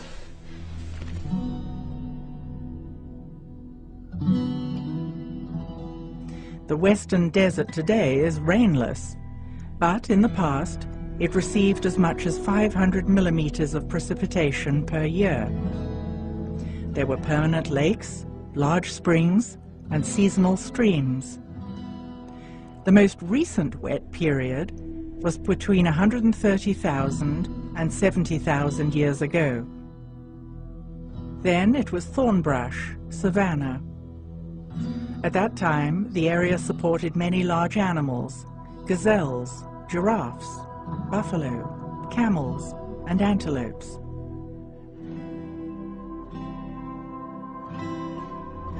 After that period, it was hyper-arid until 12 or 13,000 BC. Before 12,000 years ago, the summer tropical monsoons reached southern Egypt. Precipitation was limited and fell mostly during the summer months. It was sufficient to support small animals and cattle. The small animals could live off the dew. The climate resulted in highly mobile human populations. There are ancient cave paintings in a remote location that may provide clues to human settlements from the distant past. Is this crucial evidence being protected by Egyptian authorities? It's terrible. Terrible. It's priceless. Priceless prehistoric evidence. Look here. Look here. What's this, a dog or a gazelle? A man. You see the man here? He's wearing pharaonic clothes. It's terrible. Scribbles all over. I mean, the evidence that we're looking for is being destroyed by irresponsible people coming here. The site is unprotected, and the irony is that people who are responsible are prevented from coming here and driven crazy with licenses and papers. Look here. Oh, there's a beautiful Hatorian cow. Look at this. I mean, this is an artist. This is not a primitive carver.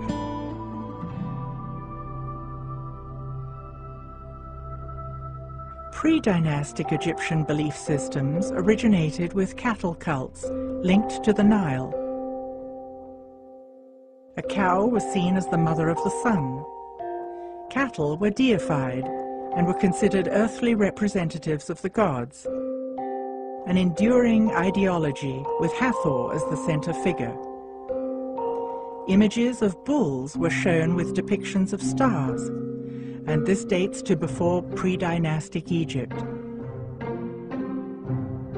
Cattle pastoralists were in the Sahara several thousand years before pre-dynastic Egypt. Gilf Kebir, which means large plateau, is another large ceremonial center a further 600 kilometers west, near the borders of Libya, the Sudan, and Egypt. The Cave of the Swimmers, made famous by the movie The English Patient, is located here. Prehistoric rock art shows people and their cattle. Since Gilf Kebir is 600 kilometers away, it seems as though cattle cults were prevalent throughout North Africa in ancient times. Could this be another clue that the nomadic tribes were connected? Could they have influenced the ancient Egyptians? Arriving at the monastery, we can see it has never been accessible by road. Once occupied by Christians, it lies upon an ancient camel trail 40 days from its closest neighboring site.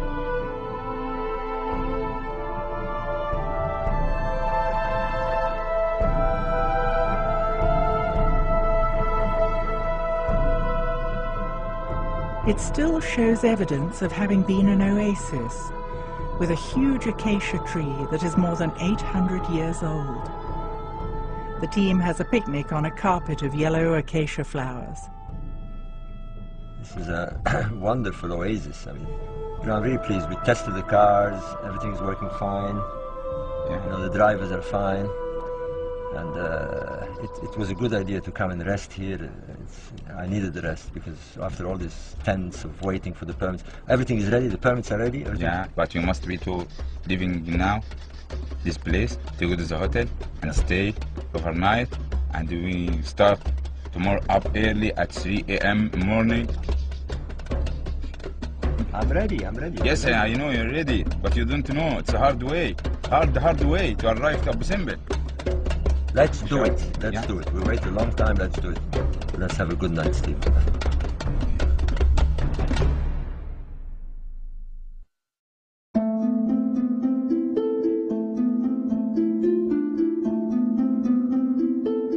The team gets an early start, armed with long-awaited permits granted by the Supreme Council of Antiquities and the Egyptian Army. They will enter the dangerous region of the Western Desert, to the south of El Khaga Oasis. Well, after days of waiting and of uncertainty, we're finally on the road. We got the permit and we're ready to go out in the desert to Nabta.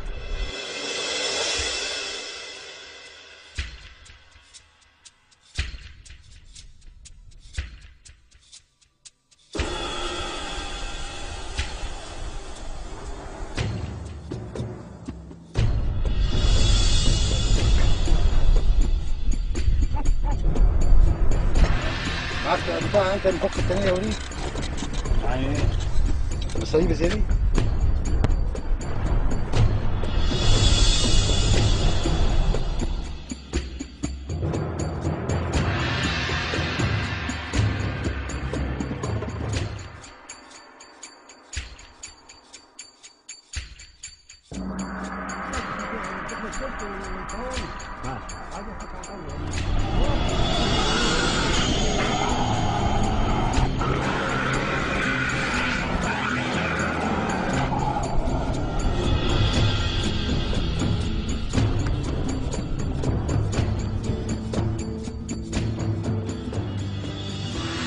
After driving south for hours along an old road covered by occasional sand dunes, there is nervousness in the air.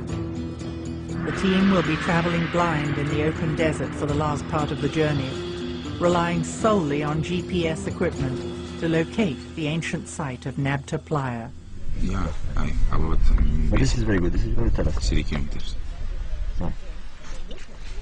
I'm sure.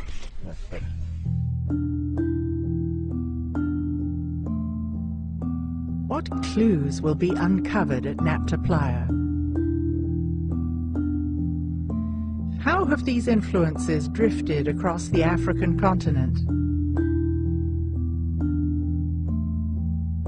More than 3,000 kilometers further west, in Mali, there is a living culture with a surprisingly similar worldview to that of the ancient Egyptians. The Dogon live in Mali, largely in isolation. Studies of the Dogon culture mirror the ideology of the ancient Egyptians with uncanny precision.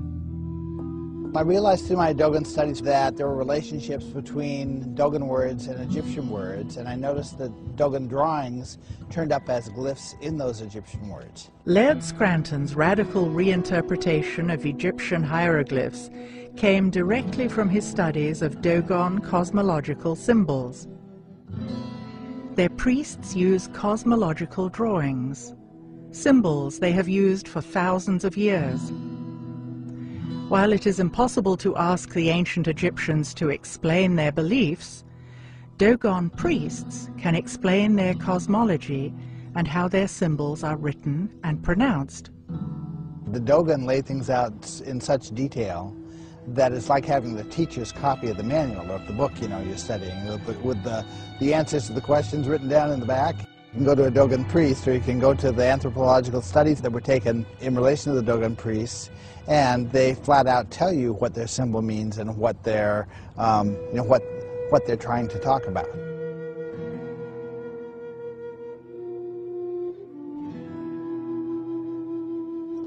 The general pattern I could say is that Dogon cosmology tells us how a concept should be expressed, how the word should be pronounced, what multiple levels of meaning the word should be associated with, and what kind of a drawing it should be associated with. That predicts for us what we ought to find in Egypt. And so when I go to Egyptian studies, I look at the Egyptian Hieroglyphic Dictionary or go to a book about Egyptian cosmology, sure enough, I find the same word expressing the same meanings, written with the same drawing, or the same drawn character, and I say I've got a match. How is it possible that the Dogon culture in present-day Mali is connected to the ancient Egyptians? What is the link?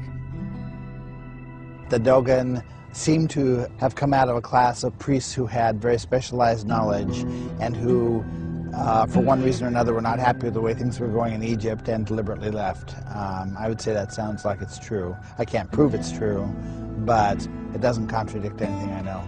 The fact that there's a match between the Dogon drawing and the Egyptian glyph in the context of the same word, pronounced the same way, with carrying the same meanings, is just another level of validation that I'm on the right track, that these words really do correspond to each other.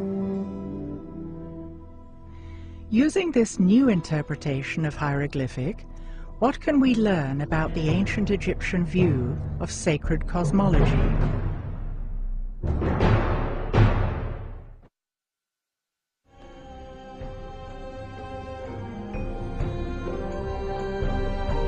I had some concerns originally as I began writing some of the books about what right did I have to be revealing secrets that have been kept for 3,000 years.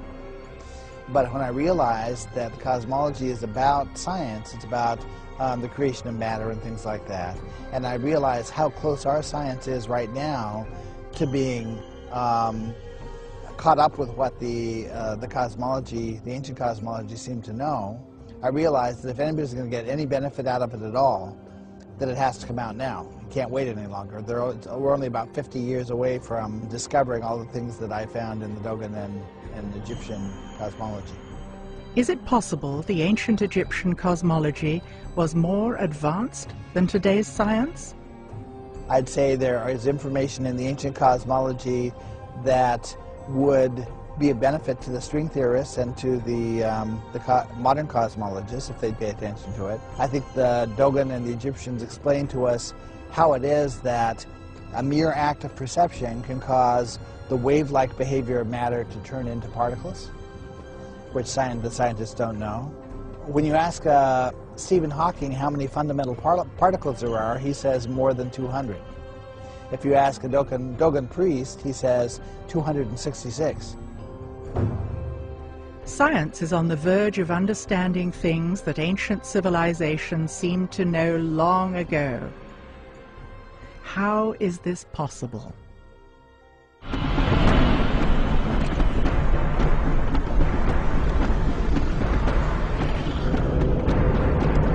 Very, very close. Within a couple of 100 meters. The excitement builds for the real destination of the expedition, the ancient site of Nabta Playa.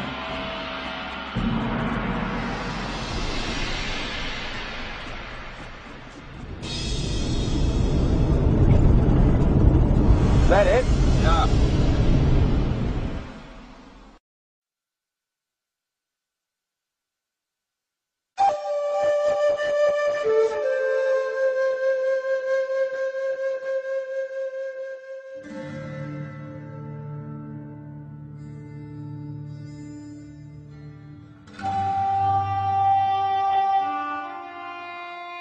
Here we have this bunch of huge megaliths that were dragged from God knows where and placed in a pattern, a sort of center point of the whole area. It's essential that we do not disturb the stones, we don't touch anything, we just look at them. Because the alignments are there and they've been there for thousands of years, undisturbed, and we can use them to date this place. A group of archaeologists led by Fred Wendorf, called the Combined Prehistoric Expedition, by chance found some pottery shards at Nabta Playa. They thought that the megaliths were just outcrops of rock. And then they started to realize, well, these are setting on top of playa sediments, sediments that were built up during the Neolithic time. And so how did they get there? And so they had to get there from man. These are man-made objects, these megaliths. One of the possible links to Egypt before the pharaohs is that Nabta Playa became climatically hyper-arid like it is today around 3800 BC. It has not been lived at or used since. It has been assumed by historians that Egypt borrowed its complex society from Mesopotamia.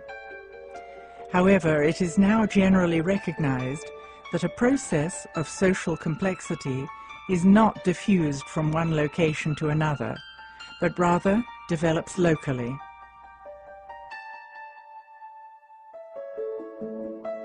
(3400 BC is when you see pre-dynastic cultures building up on the Nile Valley, just 100 kilometers east of Nabta Playa.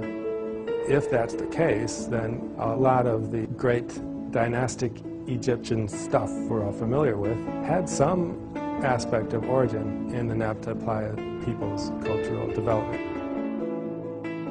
Dr. Nicole Dweck is an Egyptologist who lectures at the British Museum and at the Metropolitan Museum in New York. By strange coincidence, she happened to be at Nabta Playa on the same day as our team. From what I understand from her, she also believes that this could be the source of Egyptian civilization. This is just amazing. I've wanted to come here since the first publications came out. What are the odds of meeting on the same day? None. Exactly. The coincidences for me are astonishing. I mean, last year, the same people, we went to Gilf Kebir and Uenat. We spent 2 days roaming around Karkotal and looking at the graffiti and, you know, all the bovids and the cattle and the people moving around with their animals. And it's the same dates as here. These people had what today we would call a calendar. They used the position of the sun to mark the specific days of the year, and the main stations of the year, of course, are the summer solstice, the winter solstice, and the two equinoxes. No doubt, they tracked the sun through the year, and therefore they had a calendar. This structure may not appear significant above ground. Looking beneath the surface reveals an enigma. These complex structures are the most enigmatic remaining aspects of Nabta Playa. When they excavated the central one, the largest one, underneath the surface, down in the playa sediments, the playa sediments were about 10 feet deep. They found this megalithic sculpture. Some people call it the cow stone. It has perhaps a vague resemblance to a cow, but it also seems maybe to have an astronomical meaning because it's in this astronomical complex.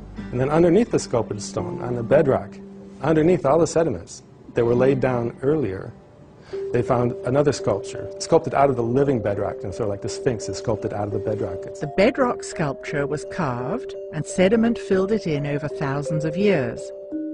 Then the cow stone was carved and placed there, and then sediment filled it in again.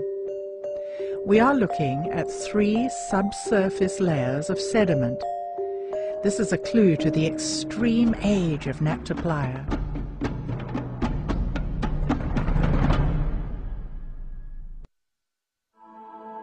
What makes all this far more exciting is that they also align to stars. And that's a totally different ballgame here, because aligning to stars means that they track the seasons. The climatic conditions were very important to them. There was the beginning of the monsoons, and therefore the stars would be the signal to them that the monsoons had started. They would start migrating here, and they would arrive here when the water, the monsoons, the rainfalls had filled the lakes. It was essential that they get here when the lakes have water. They would would have been a fatal mistake had they come here 20 or 30 days before the event. The complex radiates 3 series of lines, east, and a series of lines north. Right. According to Wendorf and the checkups by Brophy, we've got alignments to the rising of certain stars here and here. A double alignment of blocks, 250 meters long, points to the brightest stars in the belt of Orion. The second line points to the rising position of Sirius. Another long line of stones aligns to the brightest star of the Big Dipper, which later Egyptians represented as a cow thigh or leg. The stelae face the circumpolar region of the heavens, which the pyramid text describe as a place where the stars never die. They've got Orion's belt and Sirius. What's interesting is that they seem to be tracking them, not just aligning two, but they seem to be tracking them over the movement over a long period of time. So they knew the stars moved, and they knew that the sun moved the same every year on an annual cycle. Maybe the whole ceremonial complex has something to do with the age of Gemini and transition to the age of Taurus. The constellation of Taurus is represented by a bull. If we are talking about the transition to the age of Taurus, was the symbolism of cows in ancient Egypt connected to the nomadic cattle cults prevalent in the area? So astronomy is telling us that there's a link. Now we need the anthropologists and the Egyptologists to find that link. The problem is that most of these disciplines are so entrenched in their own little world that it's very difficult to move people one side or the other.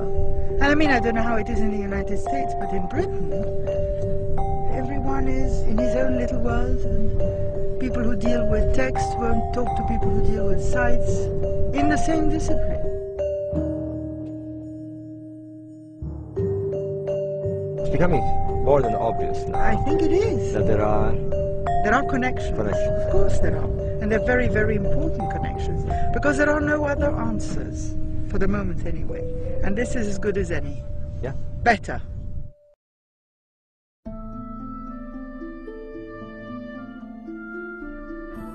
The sheer beauty and sophistication of Egyptian artifacts entrances us.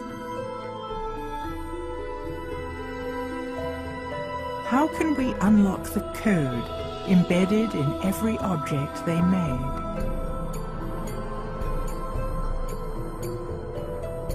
How does the symbolism in Egyptian art illuminate their cultural values?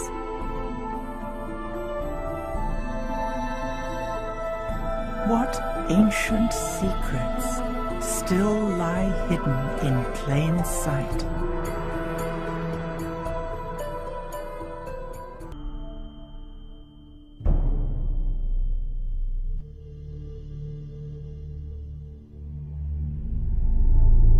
Our understanding of ancient Egyptian culture is limited. Looking at the artifacts left behind by the ancients, it is obvious that they had different values, customs, and beliefs from ours today. History books are filled with stories of war, invasion of territories, and patriarchal ways of being and thinking. Yet it seems that ancient Egypt enjoyed long periods of peace and prosperity, and a profound connection with nature and spirit. Is there a way to understand the shift? So what we refer to as history that began some 6,000 years ago is really the advent of a different style of social organization that's typified by hierarchies of dominance, warring deities, warring mythologies, and control systems.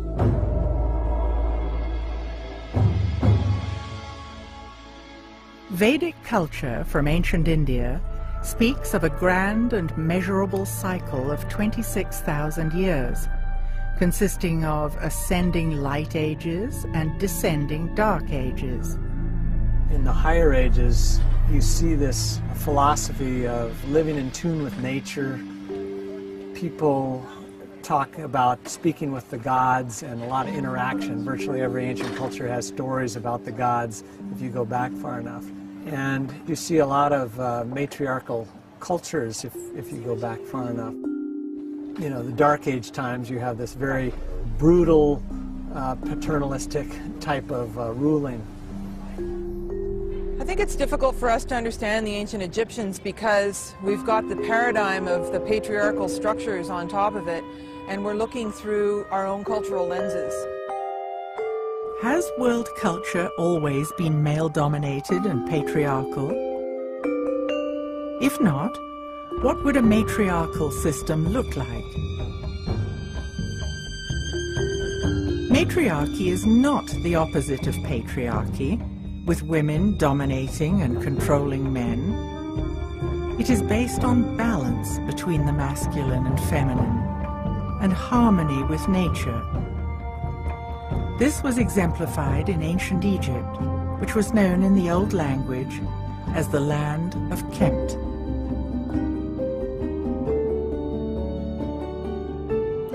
Hakim Awiyan received teachings about the Kemetian people in the distant past. The ancient life system in Egypt here.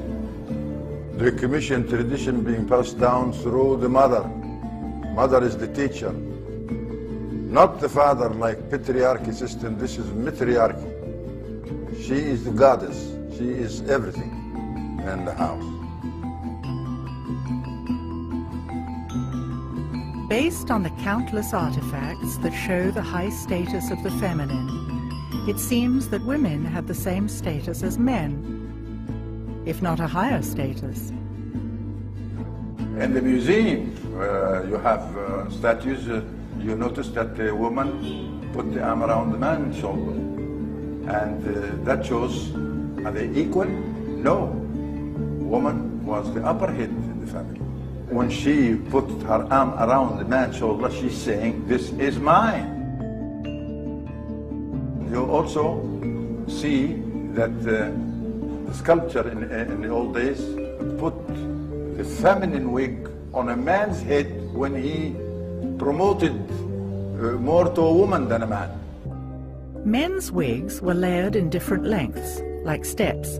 Women's wigs were parted in the middle, smooth, and all one length. When a man wore a woman's wig, it was an indication that he had high status. Only men with wisdom who wear the women wig. So these are the scribes and the physicians and the rest of them. All you can do is go back into the Old Kingdom, and what you find is, is obviously a fair amount of equality.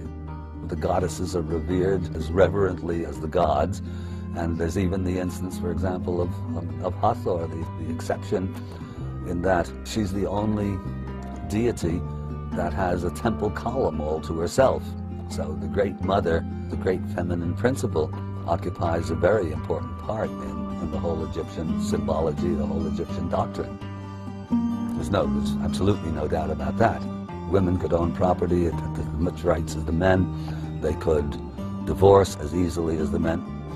Of all the known sophisticated civilizations that we have access to, probably women were better off in Egypt than they were anywhere else. Perhaps we are looking at ancient Egypt from a patriarchal viewpoint. We should let the symbolism in the artifacts tell their own story. The frescoes we see lining temple walls in Egypt and on stone slabs in museums around the world each tell their own story. We see the same images repeated again and again in Egyptian art.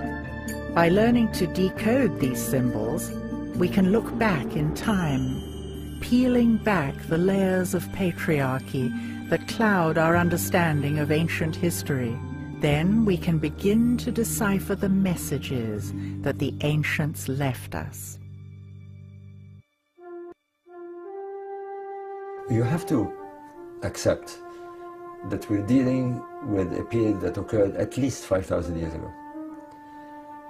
And the little we know of it comes from archaic texts that were written in a very occult and esoteric manner. They weren't meant for you and me. The secrets of the ancient Egyptians were not for the commoners. They were meant for a very, very small group of elites who had to be initiated over many, many years to appreciate what these texts said. They were for the high-level initiates, which were people who were trained, and they would go through different initiations, tests, that would help them be wise, that would help them confront their fears, that would balance them in the body, mind, and emotions. Initiates were students who were given rudimentary instruction on the mystery traditions of Mayan and Egyptian cosmic cycles. As they approached higher levels of consciousness, they came to respect different aspects of themselves that were represented in the feminine and the masculine. But they went further and called it sacred feminine and sacred masculine, which meant the purest form that was actually connected to the two hemispheres of the brain. Feminine consciousness corresponds to the right hemisphere of the brain and the left side of the body. In contrast, masculine consciousness corresponds to the left side of the brain and the right side of the body. Patriarchal consciousness focuses on history, linear time, dogma, rationality, waking reality, and science. Matriarchal consciousness focuses on eternity, cycles of time, ritual, magic, altered states, and art. If we examine the art, we can see the characters almost always have one foot slightly forward. In some instances, they take a big step forward. In each scene, the goddess has her left foot slightly. The pharaoh, however, takes a large step with his right foot. This shows that he is grounded in the masculine. Similarly, we often see images with two left hands. It has been suggested that this is just a stylistic convention, but we should not impose our ideas on Egyptian art. Left hands suggest giving, while right hands suggest taking. In our culture, we've practically erased the feminine in favor of the masculine. Reading, writing, and arithmetic. Art, music isn't as important. And our society is completely unbalanced because of it. The ancients knew that you could not achieve high states of consciousness without these being in balance. And so they revered the pure qualities of either. And so when we say sacred feminine and sacred masculine, this was the highest form of respect, so that the female would have both feminine and masculine balanced within her, and the male would have both feminine and masculine balanced within him. Balance between the sacred feminine and the sacred masculine runs deep in Egyptian symbolism. We see gods and goddesses carrying a crook, a flail, and a staff in various combinations. The crook represents the balance of the emotions. The flail symbolizes the balance of the mind, and the staff depicts the balance of the body. Once balance of the body, the mind, and the emotions was achieved, consciousness could develop. Notice the staff always has the head of a bird and a forked base. The staff never touches the ground. This indicates that we are spiritual beings having an earth experience. We are incarnated here, but our souls can go beyond the earthly plane. Egyptian temples were places where spiritual work was done. An arch with a winged disc is always found at the entrance to temples. The winged disc depicts a vulture and a snake. Snake been taken as a symbol of masculine, and the vulture is feminine. The feminine and the masculine had to be in balance. The lower self was to surrender to the higher self, in order to enter the sacred space. This meant that the ego of the everyday world had to step aside, while a higher self connected with cosmic energy. Vulture can fly, snake can't fly, but both have the same glands. System of life is based on glands. The glands were the most important features of the human being. One of the most misunderstood functions of the human body today is our glandular or endocrine system. Glands secrete hormones that trigger reproduction. Fertility and procreation had high value in Egyptian ideology. The ancients were very much in tune with how the energy systems in the body, or the chakras, as the East Indians would talk about them, were connected to the glands. Ancient teachings speak of 7 energy centers in the body called chakras. Parallels occur between the concepts of chakras, or energy centers in the body, and our glands. It appears they are 2 ways of describing the same thing, through spirituality and through science. Ancient Egyptians had a holistic understanding of the significance of the glands and their central role in reproduction and in consciousness. If we can decode the symbols, we see that the sacredness of procreation is readily visible in ancient Egyptian art. When you see a boy or a man, you see a kind of a bottle on his head. That is not a bottle or not a white crown symbolizing Upper Egypt, as my colleagues and the scholars say. No, this is a gland in the human body known as the thymus, located behind the lungs. The thymus is most active when a baby is in utero. It continues to be active until puberty.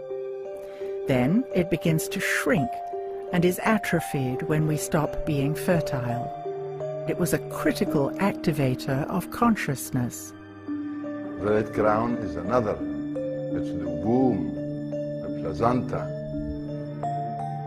the thymus and the womb are connected for the cycle of life.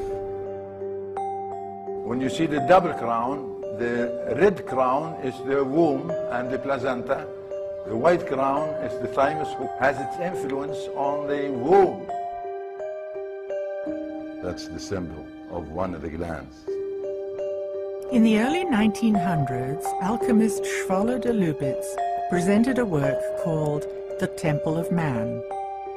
It demonstrated that the architects of the Luxor temple used sacred geometry, which reflected the exact proportions of the human body. As in all Egyptian temples, the most sacred space was located at the back of the temple, the Holy of Holies, which corresponded to the pineal gland. When activated, the pineal gland is said to stimulate the evolution of higher states of consciousness. If the temples were metaphors of the human body, the pineal gland corresponded with the Holy of Holies. At the entrance to the most sacred part of the temple stand tall pillars representing the masculine and the feminine, papyrus and the blue lotus. The papyrus and the lotus reflect the balance between the feminine and the masculine principles, and are shown together throughout ancient Egyptian art. The blue lotus is a symbol of life, and this plant, blossom, flower, it grows in the water like water lilies. It's where the ancient Commissions believe that life starts in water and in that lotus form. We have seen there are always multiple layers of meaning embedded in ancient Egyptian symbols. Is there another reason why the blue lotus was so important in Egyptian ceremonies?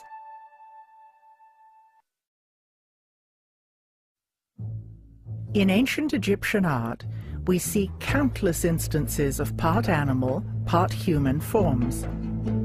What were the ancients trying to convey by these curious images?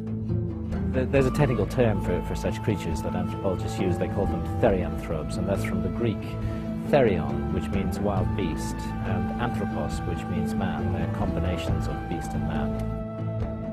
It's not an accident that all of the gods of Egypt are therianthropic. They have, of course, fully human forms, but in most cases they also have forms that are part animal and part human. So you may consider Horus the head of a hawk and the body of a man. You may consider Sekhmet a lioness with a human body and a lion's head. Or Anubis, of course, the guide of souls, who is part jackal and part human. Egypt isn't the only place where these half-animal, half-human images have been found. Half a world away, we find clues to decode these mysterious symbols. Throughout the Amazon today, shamans working with the powerful visionary brew ayahuasca, a combination of two plants. Very frequently they will, after their visions, when they return to the normal, alert, problem-solving state of consciousness, they will actually sit down and, recollecting what they saw in the visionary state, will paint and draw the images that they saw. And the most common motif of these ayahuasca visions is the therianthrope, creatures that are part animal and part human in form. This specific characteristic of the ancient Egyptian gods is one of the things that tells me that our ancient Egyptian ancestors were using altered states of consciousness to explore the realms of spirit. Again, we see images of blue lotuses. Is there another, less obvious interpretation of this symbol? Altering of consciousness has been done by a variety of different methods and techniques, most commonly in shamanistic cultures. Still to this day, it's done by using hallucinogenic plants, which, as it were, switch the receiver wavelength of the brain and allow us to tune in to other realities. Of course, there are a range of non-drug techniques, rhythmic dancing, certain kinds of music, certain kinds of spaces have an effect on human consciousness. But there's a great deal of evidence that they made use of a potion involving the blue lotus and the mandrake root, possibly also the opium poppy as well, to enter a visionary state, and in that visionary state to explore, navigate, and learn about the realm that lies beyond death. And they had very concrete and specific ideas about this, which are expressed in the ancient Egyptian books of the dead, going right back to the pyramid texts. This was not a work of imagination on the part of the priests. This was a work of documentation, of their out-of-body exploration of realms that lie beyond the merely physical. Is it possible for us to learn to access other realms today? Can we expand our capacity to perceive? Do we need new ways to describe these phenomena? If I come today and say, I saw you in my dream, you're going to ask me, what did you see? Then I say the dream. Now, did I show you? The verb see is not there, because I did see you in my dream, but not with my eyes, because I was asleep. So how did that happen? There must be a sense put all this vision to me without my eyes. But I still, when I speak, limit vocabularities to say, I saw you in my dream. No, I didn't see you. But there's no other way to say it. Could the ancients have mastered innate human abilities that we have forgotten? You can't tell if that bird on the tree is happy or frightened from a cat. Yeah? You can't tell that the donkey is annoyed or happy by the vibration, the sound. And that's what we want us to notice, the sound. It's not the word you said, it's how being said. you can tell if this vibration, the truth or not truth. It's natural. Healthy people, they use all the senses, the full capacity of senses. The five senses, as we know them today, were symbolized by the scarab. And when you see the scarab, you are looking at a human skull, divided in three sides, three sections. The front head, symbolized by ancient people as seven openers, 2, 4, 6, 7. That is the front head. And these are the receivers. You see with, you hear with, you taste with, you know, everything. On the left side is the consciousness side, and that is the daily deeds digested every moment you look at things. But the other side is the subconsciousness side, something you are unable to explain what's going on. It seems clear that the ancients knew about the subconscious mind. They had the power to reach beyond the senses, something we began to be aware of with the writings of Freud and the advent of psychology in the early 1900s. Don't compare people of today like the people of the ancient days. The people of ancient days were healthy. They able to use the senses. We looking at things as a crippled people. We only have 5 senses. We're supposed to have 360 senses. 360, and only 5 is recognized. We got the glands of the sense, but we didn't use it. And any muscles you don't use, it shrinks. Obviously.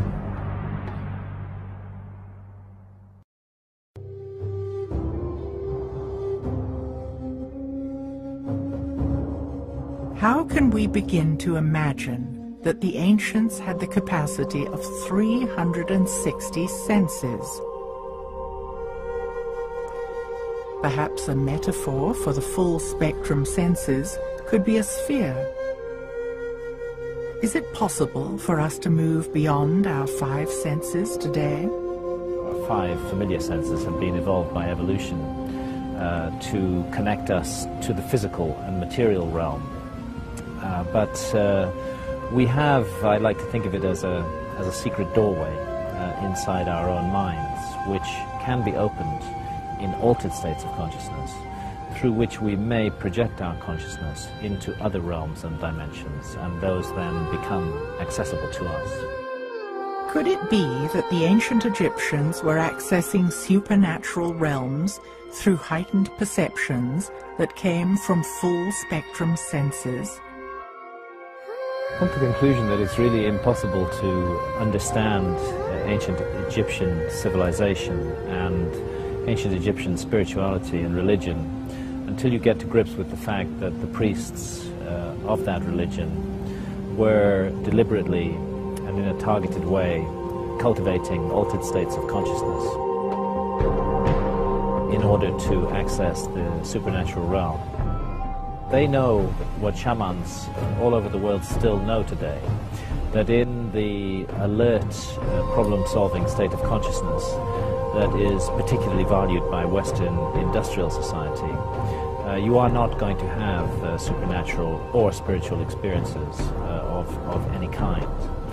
It doesn't mean that the supernatural and spirit realms are not there, because they are. They're all around us all the time.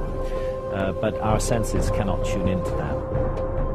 It seems that the ancients must have been tuned into something that allowed them to build sacred structures using monumental architecture. Today, we consider ourselves to be highly educated, yet engineers are at a loss when they try to build even a small pyramid. Has our system of education diverted us from what was common knowledge in ancient times? There were no schools and universities like what we have today. We've been influenced by this system of teaching. Today we think it's a relative life that no education, they haven't been to school, and how can they build a pyramid? They don't know figures, how can they do this? But we don't know that the senses we have make the impossible possible. The impossible to us, which based on ignorance, make it possible. Because knowing is a very great power, just to know.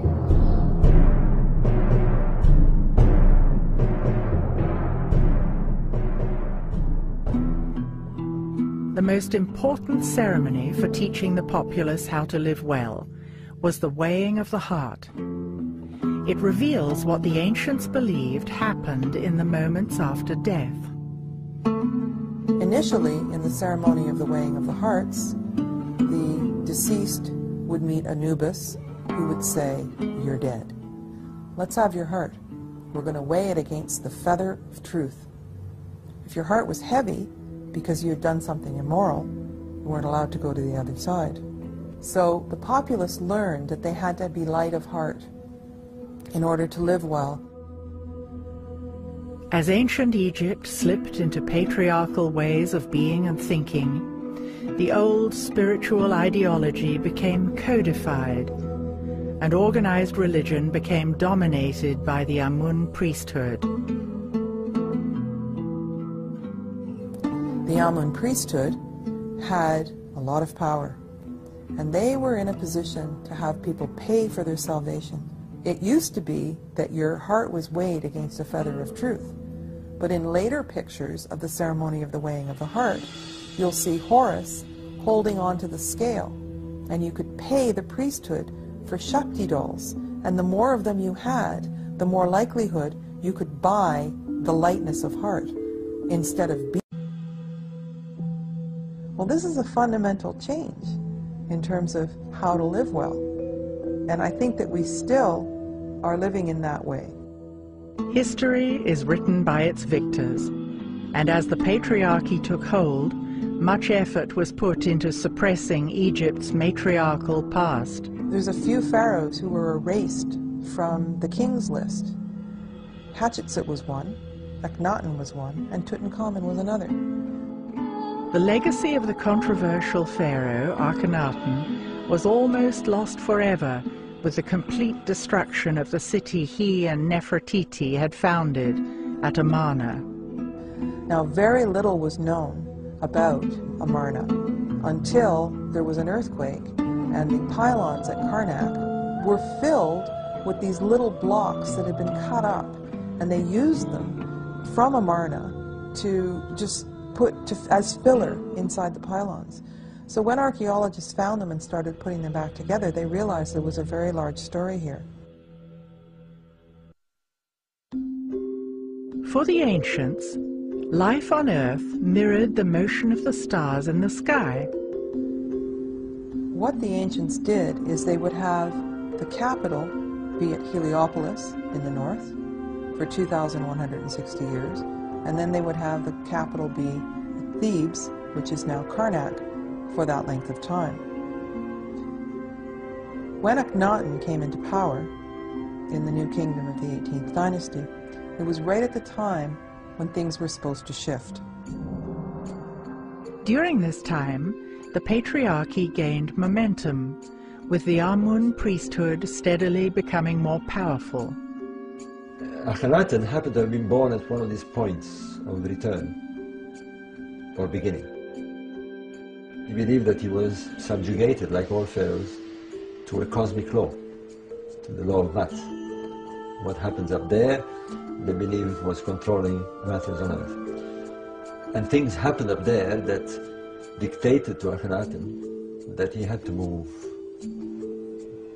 his base and had to reinstall the original religion. When it came time for Nefertiti and Akhenaten to change the capital, they knew that the Amun priesthood was in power and that they would really fight them on this. If he had moved to Heliopolis, there would have been civil war. If he had stayed in Karnak, he would have not performed what he had to perform to follow the law, the cosmic law. finally settles for a midpoint. So instead of moving the capital back north, they decided to take a point exactly in the middle between the two, and this was Amarna. Art created by artisans in the Amarna period is exquisite and markedly different from the art in other periods. For the first time, Egyptian royal art depicted the pharaoh and his family all together and clearly showing affection for each other. They built this wonderful place, and they had gorgeous palaces, and people were creative. It was peaceful, there were flowers and nature, and people lived a leisurely life. But what it was a return to true spirituality. He ruled with his co-regent, Nefertiti. The feminine was honored. In this transition, Akhenaten and Nefertiti rejected the established religion of the corrupt Amun priesthood. They had a profound respect for solar energy, known as the Aten. And so returning to this was a big threat to the Amun priesthood. And so they plotted to take Amarna down. They eventually brought him down, and they destroyed his city, and they reinstalled the ancient gods, and with all their iconography. Yeah, they simply destroyed everything, every trace of him. If they didn't find the ruins of Akhenaten's temples used as fill, rubble fill in the walls of Karnak, there'd be almost no sign of Akhenaten. Amarna was a peaceful society with great creativity and beauty. Yet scholars in traditional Egyptology continue to portray Pharaoh Akhenaten as a deformed, renegade, heretical leader. But seeing as a heretical king is quite the opposite. The heretics were the priests. He was not heretical. He, in fact, was somebody who was determined to adhere to the divine law. And he went to the cross for it. After the fall of Akhenaten, Tutankhaten, a boy of only 9 years old, became pharaoh. Now, because we found Tutankhamun's tomb intact, we know a lot about him and the life that he lived. Now, he was raised at Amarna. Now, some people say that Akhenaten was his father. We don't have DNA tests. We haven't found the mummy of Akhenaten. We don't know that for sure. But it's interesting that he started out as Tutankhaten, because at Amarna they worshipped the Aten. But after he took the throne, they opened the temples again. They moved away from Amarna. It seems that as soon as the Amun priesthood found out that he actually was of the Aten, he changed his name to Tutankhamun, that suddenly he disappeared. After 10 years of leadership, when Tutankhamun was 19, he died mysteriously. His mummy was X-rayed, revealing a fractured skull, suggesting a blow to the back of the head. It seems that he was buried in a rush. His tomb is very small, and close to it there were a whole lot of mummies that were moved in a cache and put aside. So it's almost like there were several mummies from other dynasties that were in the tomb that he ended up in, and then they took furniture from Amarna and buried him there. Though the tomb of King Tut left us many clues, his fate remains a mystery. Another casualty of the patriarchal retelling of history is the story of Queen Hatshepsut. Hatshepsut came earlier in the 18th dynasty. She started out by being a queen, and then she became pharaoh. Hatshepsut was a wise and powerful leader who re-established trade networks with Egypt's neighbors, building the prosperity of the 18th dynasty.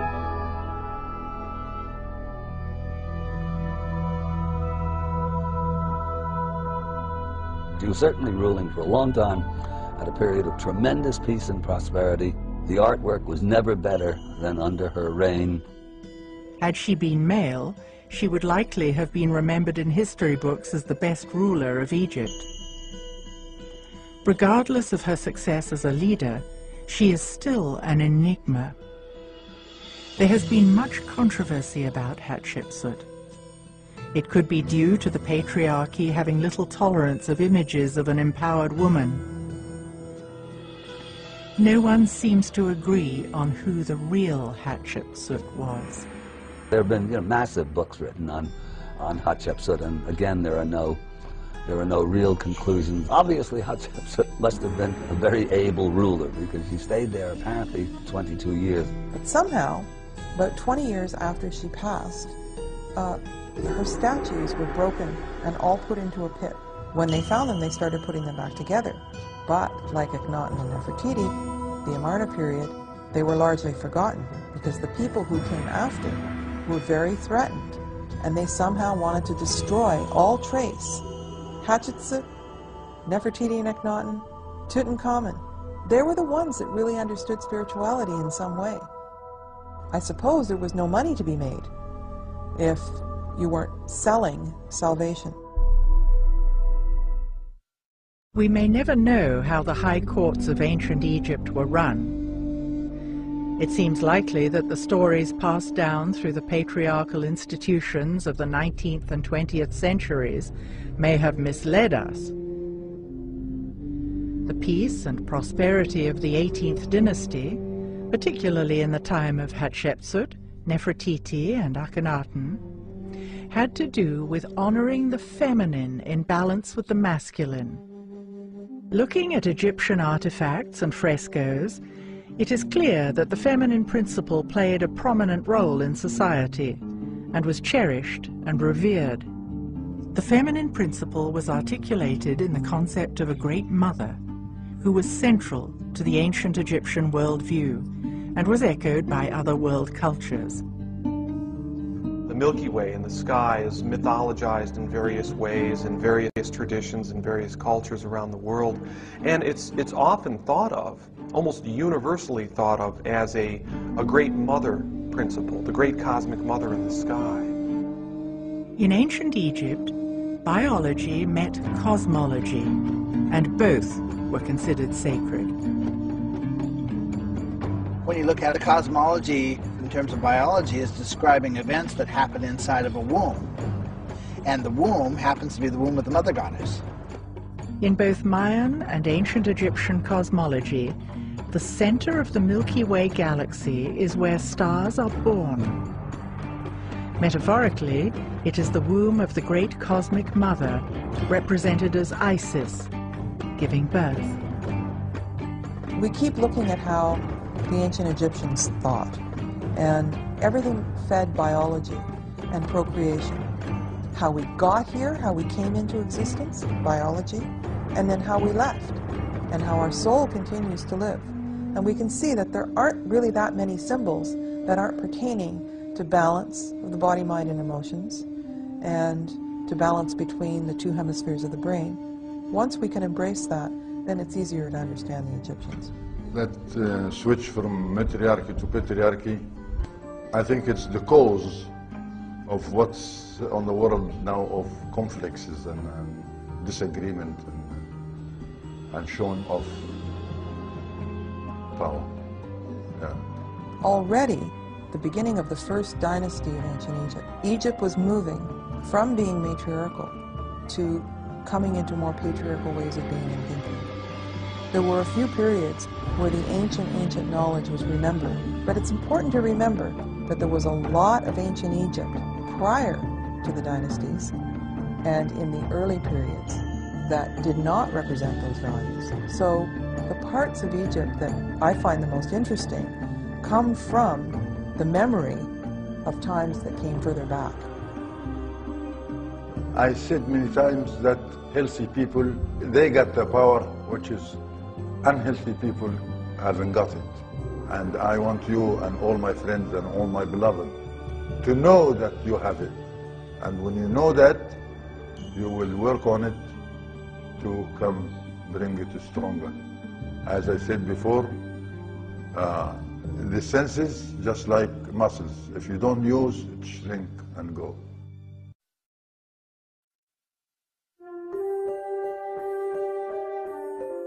We have been taught to think of Egypt as a civilization whose golden age occurred 2,000 or 3,000 years before Christ. Imagining this magnificent culture springing from small settlements in biblical times makes us wonder whether we've got the timeline right. World cultures have myths that speak of high levels of consciousness, superior science, art, and architecture from eons ago. How do we reconcile this?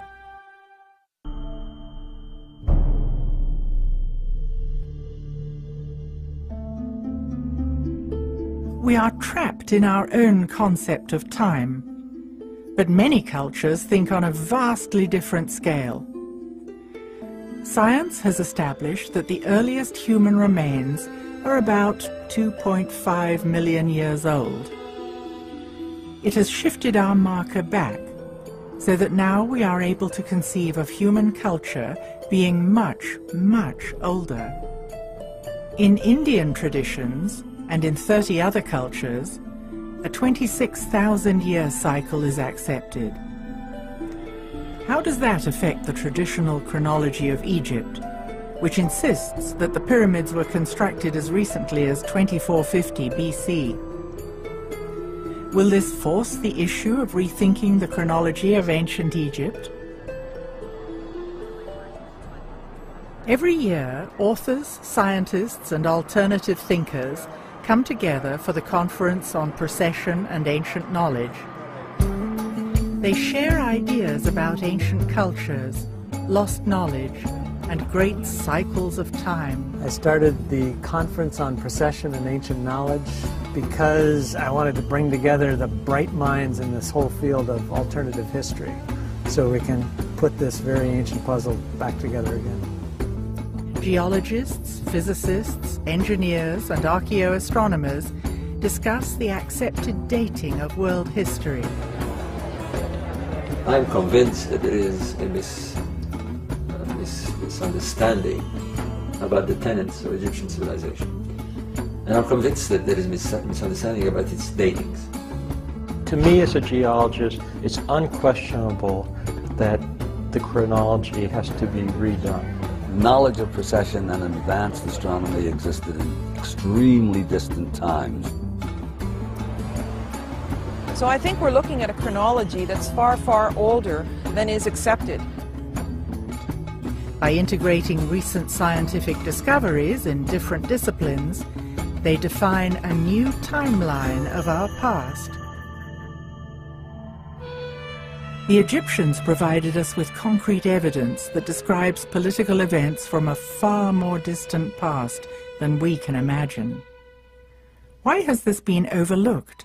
The Egyptians themselves, in at least one stone tablet, the Palermo stone, and one papyrus, the Turin papyrus, they say that ancient Egypt is much, much older than the Egyptologists think it is.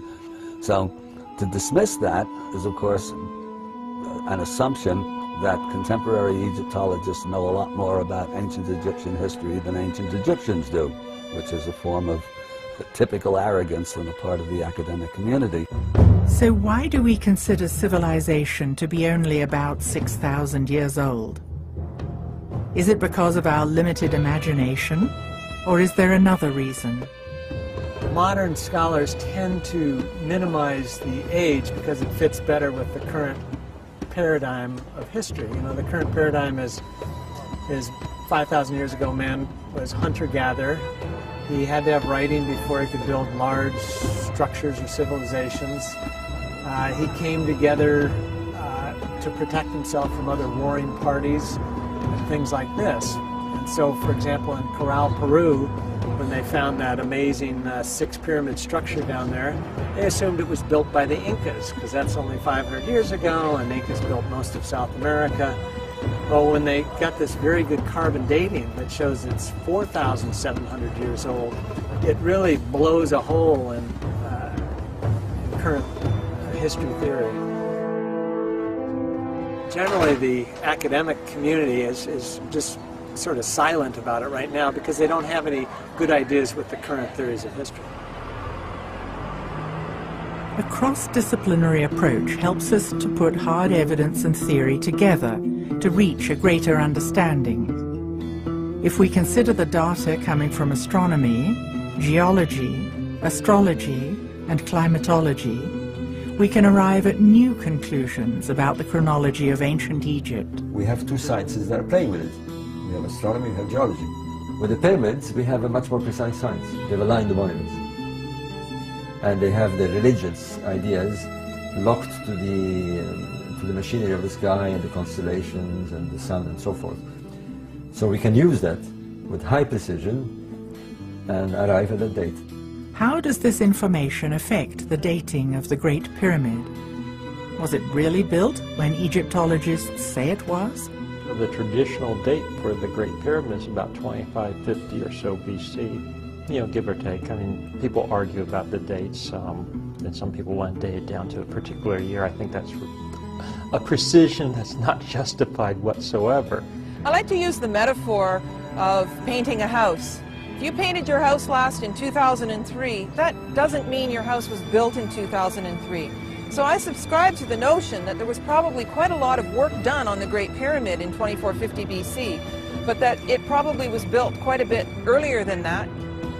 There's something very threatening about changing the dates because it takes us out of the patriarchal era. But I think that there was a whole world of Egypt that existed in matriarchal times, and I think the evidence is quite strong for that.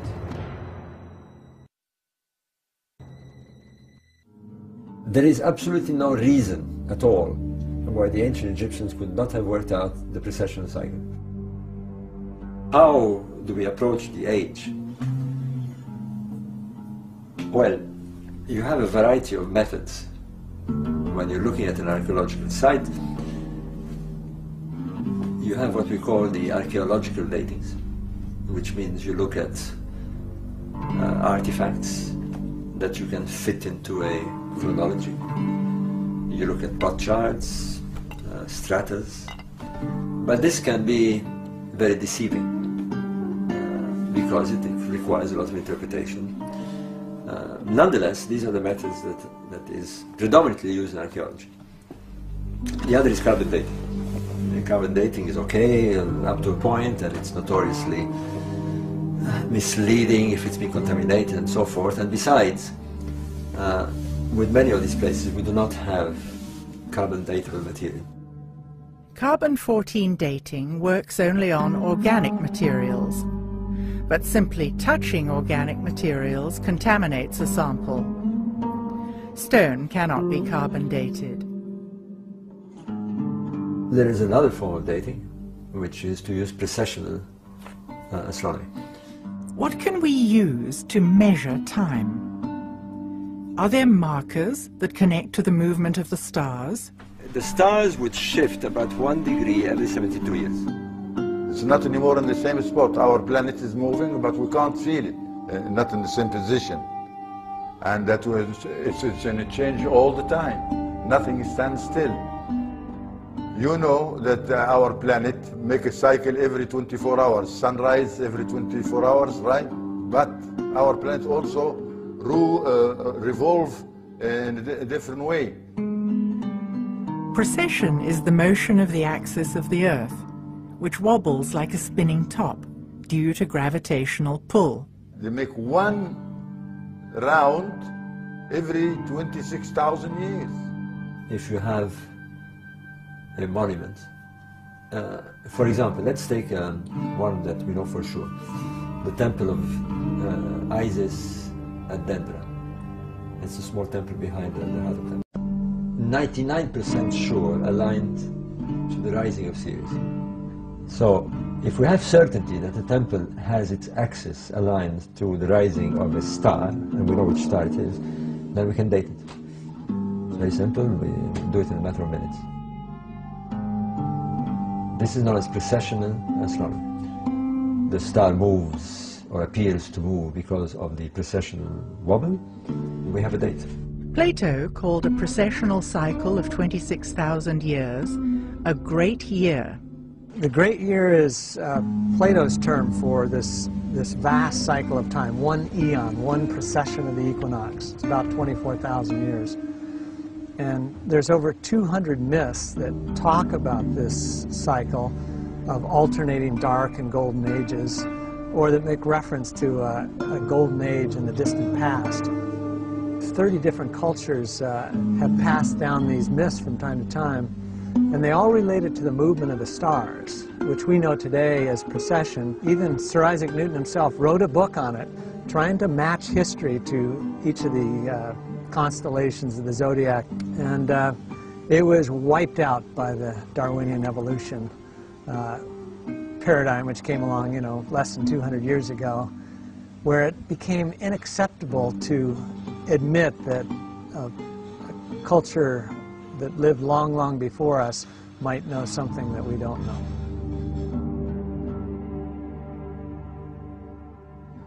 On different continents, cultures have come up with the same ideas. There's a certain science of cycles that's embedded into the world age doctrine of the Maya. You find it nicely paralleled in Egyptian ideas, as well as the Hindu world age doctrine known as the Yugas. And it's somewhat counterintuitive to what we've learned in our own Western education, that it's referred to as the myth of progress, that human beings today are in all ways superior to human beings that came before. It's simply not true. Cycles go through periods of increase and periods of decrease. Mayan day keepers are descendants of the ancient Mayan people and monitor the sacred calendar. Each day has certain qualities and gods. Day keepers follow the movement of planets, eclipses, and astrological alignments. They are often trained shamans who do divination ceremonies, giving daily and monthly forecasts. The Maya calendar is really interesting because it's based on a lunar rhythm. And the core building block of the sacred calendar is this 260-day cycle. Maya daykeepers today will offer as an explanation for this that it corresponds to the human gestation period. It's roughly 9 months. So all human beings share this primal rhythm of unfolding based upon the lunar cycle. And that's a real interesting key to what you might say, the Mayan time philosophy. There are many ways of dividing time. Solar cycles, lunar cycles, and larger cycles of time. The Mayans devised their long count calendar, which combines a cycle of 20 named days with another cycle of 13 numbers to produce 260 unique days. Each of the 20 days is linked to a different god in Mayan mythology. The Great Cycle started in 3114 BC and ends in December 2012. Well, the long count calendar is the most interesting calendar that the Maya had devised. This is of great interest in our times because this large cycle in the long count calendar, this period of 13 Baktuns, ends in 2012. So there's a great interest in figuring out why the early Maya skywatchers picked 2012 to end this large cycle of time. The Mayans were excellent calendar makers. They intercorrelated the movements of the moon, the sun, and even Venus to make their calendars very precise. And for some reason, they have their long count calendar, the Baktun, ending here in 2012. So it seems perhaps they're trying to call attention to something. Many people have been talking about 2012 as a turning point. What is the significance of this date? In the years around 2012, the December solstice sun will be lining up with the center of our Milky Way galaxy. This is a rare alignment in the great cycle of the precession of the equinoxes, this 26,000-year cycle. Now, another thing that's interesting about this period of the 13 Baktun cycle that began in 3113 BC and ends in 2012 is its midpoint. 550 BC. This is a time when great world teachers appeared on the stage of history. Pythagoras among the Greeks, the Buddha, Zoroaster among the ancient early Persians. So there's also something to be said for the way that the long count divides up time in a certain way that defines periods in human culture. You know, dawn points, high noon points, and end points.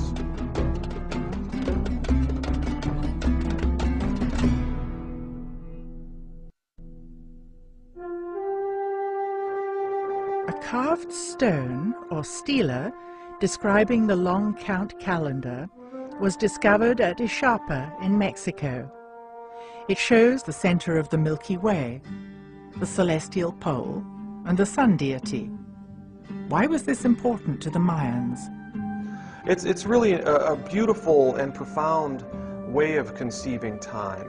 And in my research, as I've looked at Ixapa, the origin place of the 2012 calendar, I've been able to see how the Mayan wisdom, it's not just some provincial belief system of a forgotten people. It actually is like a little doorway that opens up into the great spiritual insights that all of the great traditions share. In Egypt, in India, Islam, all the world's great spiritual traditions share these same universal, eternal spiritual principles. And it has to do with cycle endings. Just like the cycles of birth, life, and death, within the 26,000-year cycle, referred to as the Great Year, there are extended periods of darkness and light. These are divided into distinct ages, known as the Golden Age, the Silver Age, the Bronze Age, and the Iron Age. The ancients themselves told us that history, mankind would go into a dark age. 4,000, 5,000 years ago, they view the past as the golden age. They see themselves moving into the dark age, and they dread it because they know that things are going to get worse, they're going to get chaotic. Cultures all around the world are talking about this pre-dark age, that things are going downhill. I really ascribe to the Mayan and the Hindu idea that the Golden Age, the time of connection into the divine wisdom, was actually a long time ago.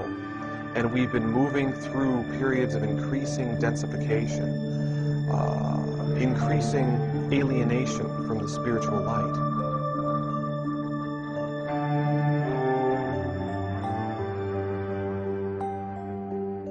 Golden Ages are times of enlightenment, when civilizations reach high points in architecture, spirituality, and benevolence. This is considered to decline slightly in the Silver Age, further deteriorating in the Bronze Age, and reaching extreme levels of chaos, corruption, and ignorance in the Iron Age or Dark Age. Then the cycle works its way back up to the next Golden Age. One of the ways to measure the 26,000-year Yuga cycles is through the ages of the zodiac, which the ancient Egyptians clearly understood. The origin of the zodiacal signs is a very good question, actually, and probably impossible to determine. The only one of the signs that vaguely looks like what it's supposed to is Leo the lion. The stars making up Virgo definitely don't look like a virgin, whatever a virgin looks like these days. And the other signs are equally mysterious, the crab, the bull, etc., etc. Knowledge of precession and advanced astronomy existed in extremely distant times.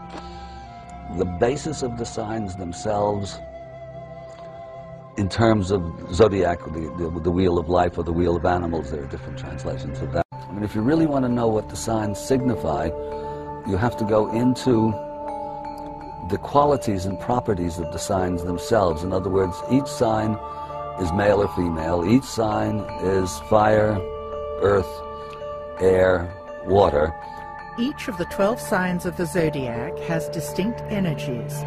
There are 4 elements: earth or material signs, air or intellectual signs, water or emotional signs, and fire or creative signs. By looking at the 12 zodiacal ages of about 2,000 years each, we can rethink the Egyptians' concepts of time and recreate the chronology.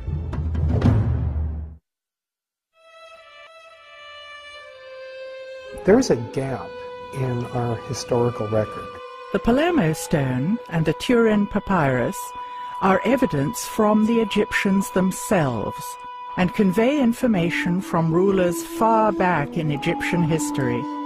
And they give the regnal years and the name of each of these rulers. And when you compute all of those names and put the numbers together, you get a date somewhere around 36,000 BC. At the same time, roughly, that 34,000 year date corresponds to the Vedas of India, the Vedic civilization of India, which also gives a date which, when you work it out, comes out to something like 40,000 years before our current era. So we have two great sophisticated civilizations that have documented their own belief that their civilization started back around that kind of time.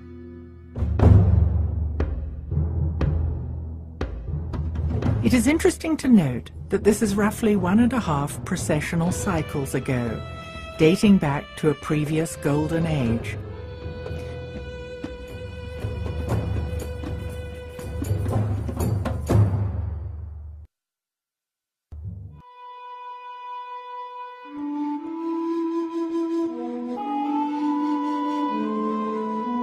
The Sphinx, with its lion body, screams out as a Leo symbol, as a marker for an age of Leo. The last age of Leo had its ingress at around 10,500 BC. So that's the date favored by Graham and by Robert Bauval. I'm hesitant to accept that date myself because the last ice age comes to a catastrophic end somewhere around 11,500 BC. I mean, it certainly followed, and this is known, there are the quaternary extinctions. All the mammoths and the woolly rhinoceroses die all over the world. Siberia, which was temperate, becomes tundra and Arctic. North America, which was under a couple of miles of ice sheet, melts, and all that water goes into the sea. The sea rises 300 feet over the course of a couple of thousand years, but in stages, and some of those stages very precipitous, maybe corresponding to the biblical flood and possibly Plato's Atlantis myth. So under these circumstances, which are catastrophic the world over, to me, it seems unlikely that the Sphinx and the pyramids, which presuppose a settled and stable and sophisticated society, could have built those amazing structures under those kinds of conditions. So that leaves anything before 10,500 BC, but I like the idea of the Leo symbolism. So the next age of Leo back is 26,000 years earlier, and that puts it back at around 36,000 BC, which, outrageous as it sounds, by a process of exclusion, turns out to be maybe less outrageous because there are big problems with those other later dates. Looking at the weathering on the Sphinx and the Sphinx enclosure, that weathering was clearly formed by runoff from precipitation.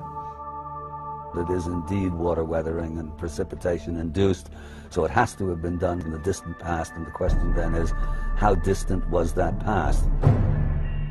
It could take tens of thousands of years for the Nile to have migrated 8 miles. Can we use this evidence to redate these monuments? When you look at geology, you can see that the riverbed has migrated all the way from the west, beyond 50 kilometers to the west. Then it passed across the plateau, and you can see that the ancient riverbed actually went right up to the pyramids, and the initiates could have stepped right off these barges up onto the causeways into the pyramids. Now, if you look, the Nile is a full 8 miles to the east, and it's the dividing point between Cairo and Giza. And so if we look at geological time, it would take several tens of thousands of years in order for the Nile to make that migration. We can compare that to places like Tiahuanaco in Bolivia that almost certainly was on the edge of Lake Titicaca, and now it's 50 miles away. So it changes the whole idea of how ancient these places could have been. How many thousands of years does it take for a river to make this huge journey?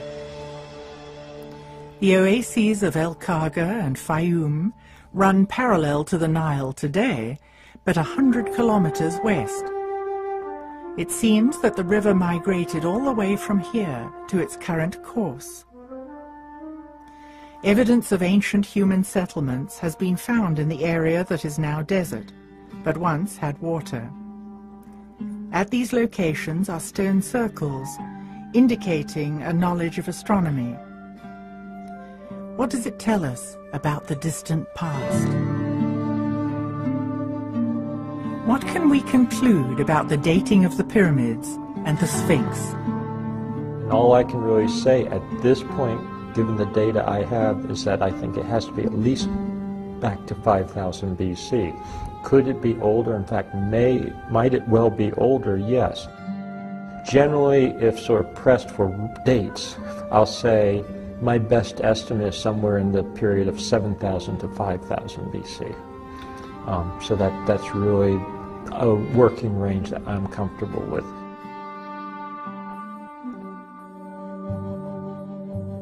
We're also finding elsewhere in Egypt and around the world that other things were happening in that same period, 7,000 to 5,000 approximately BC, that to me puts the Sphinx into a larger regional and global setting, that it's not just an isolated thing. It doesn't seem as isolated as it did 15 years ago when we had less knowledge.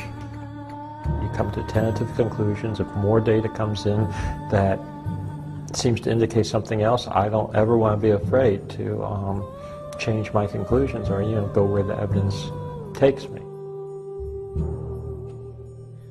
I'll stick with my extreme 36,000 BC date until proved otherwise, and if proved otherwise, I will change my mind.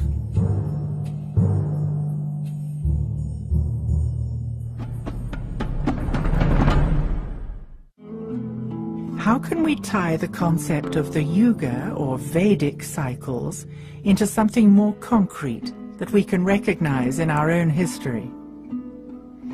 If we re-examine the stories that are often dismissed as fanciful myth, we might find that it indicates greater forces in play.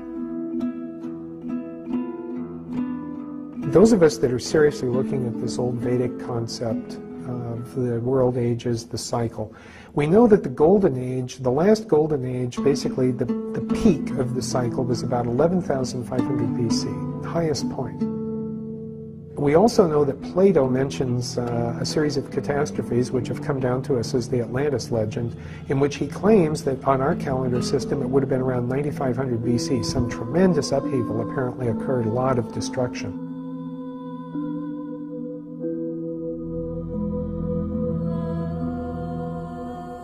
Isn't it also possible that for all of those maybe several thousand years, whatever those catastrophes were so cataclysmic that even with that silver age or golden age consciousness, they weren't fully able to recover? The end of the golden age and the decline into the falling silver age, or what we would refer to as mental age, marked the time at which we were falling out of a state on this planet where the average person had the potential or capability to be in a state, a very high state of awareness. And they were a far more enlightened and benevolent society than we would be able to even imagine now, but they were beginning to lose that almost divine state that exists in the Golden Age. And as they started to descend into the Silver Age, there began to be more of an emphasis on what we would now refer to as sacred sites and sacred structures. You could almost think of them as machines to enhance consciousness or to create an environment where, you might call it altered states of experience, but changes in consciousness, expansion of consciousness. What these were really intended to do, it wasn't so much for the selfish purpose of, for example, boosting up a few individuals. This actually had to do with a much larger global perspective. And that's effectively what the Great Pyramid was. It was basically a device, a generator for, if you will, broadcasting and transmitting throughout the planetary structure a type of field which uplifted the entire humanity. For at least 1,000 years, this structure performed beautifully. My guess is that it probably did a lot to help offset the fall into the Dark Ages. And I think what the pyramids did is that for those individuals that were at least somewhat receptive, it kind of kept that energy polarized into the higher centers. This is very real, and I think this is very important. It's like great art or great spiritual insight, expansion of consciousness. In a way, there's nothing more important than that. It couldn't do it forever because eventually Mother Nature is going to win out, and this cycle is part of nature. It's as much a part of the natural world as day and night are. We have the ability to grasp those electromagnetic forces and the more fundamental forces that underlie those, who basically prop up humanity for a while using the system. Now the pyramids only have a very direct effect if you're close to them, which is the way it is in this age. You know, if we go stand in the pyramid, we might feel an effect like that. But I suspect thousands of years ago, you didn't have to be near it. I think it was probably a global effect.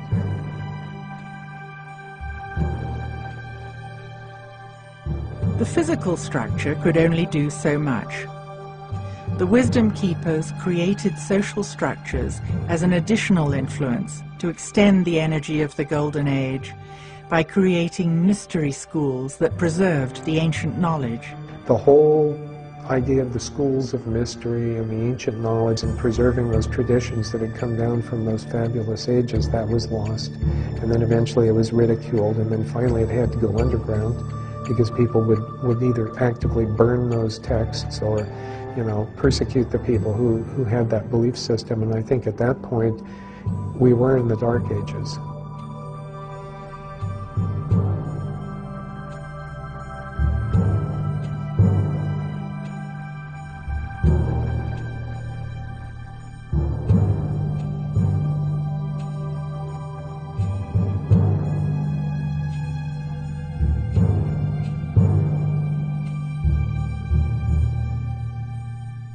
The exact end of the cycle of darkness is approaching.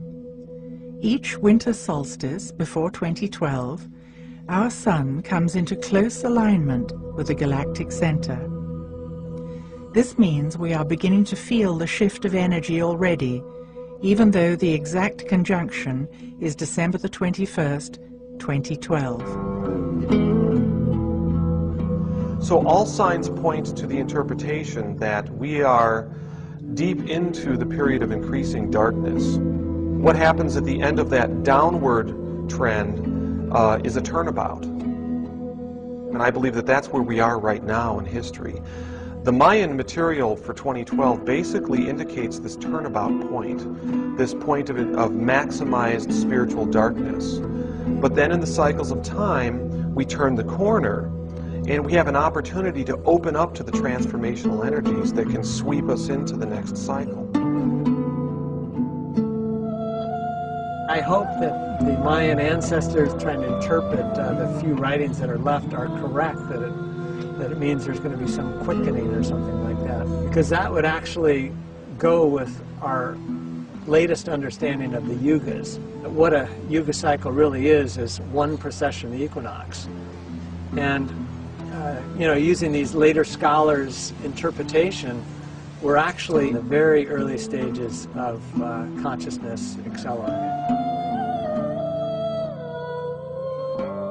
It has to do with the opportunity that we have to open up to the divine wisdom, to the transformational energies. But it always comes down to free will. Nothing is predetermined.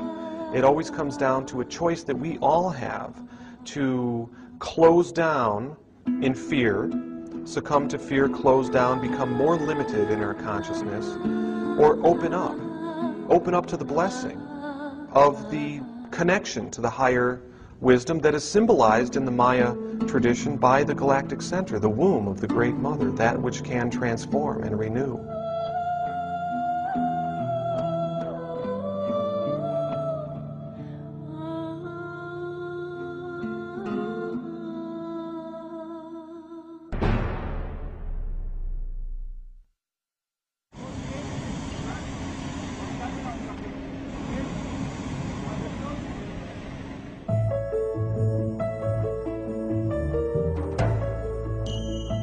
Could the ancients have had it right? Perhaps we should consider that we too can return to high levels of consciousness, heightened perception, and inspired creativity.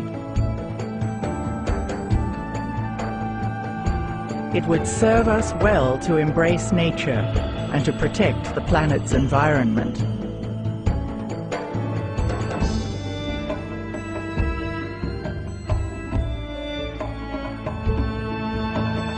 Can we go beyond religious dogma and allow ourselves to imagine what lies beyond death?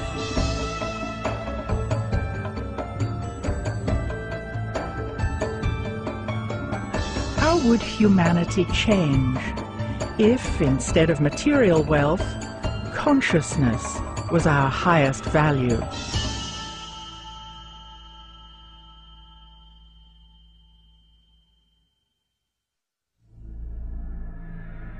The ideas depicted in the Pyramid Code revolutionize accepted beliefs about the purpose and the age of the pyramids and the Sphinx.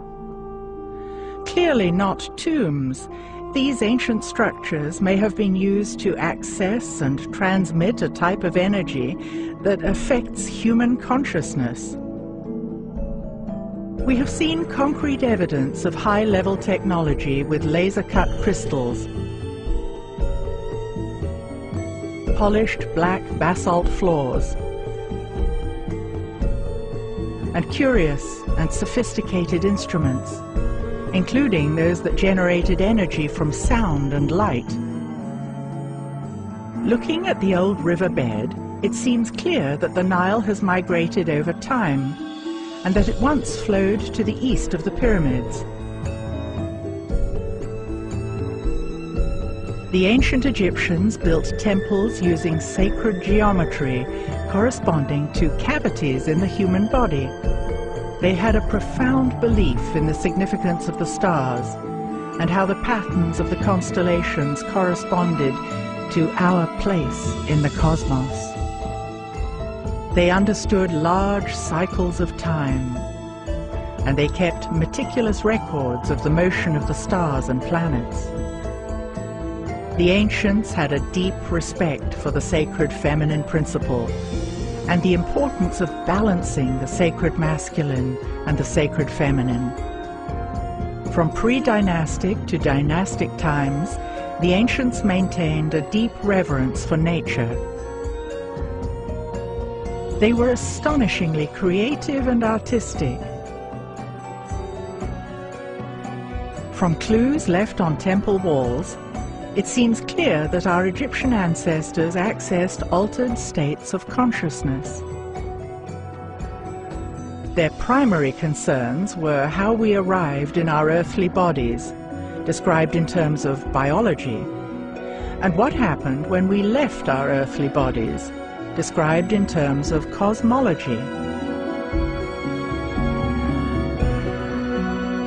Our ancestors left clues embedded in symbols that had multiple layers of meaning.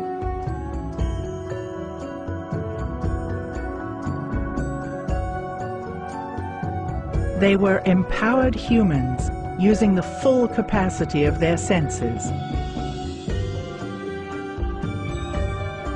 Today, our planet is in trouble politically, economically, environmentally, and morally. Many will agree that corrupt people hold places of power.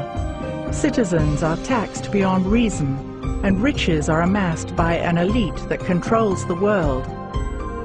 With all this evidence of the sophisticated science left by the ancients, can we still uphold the belief that we are the most advanced society that has ever existed on planet Earth?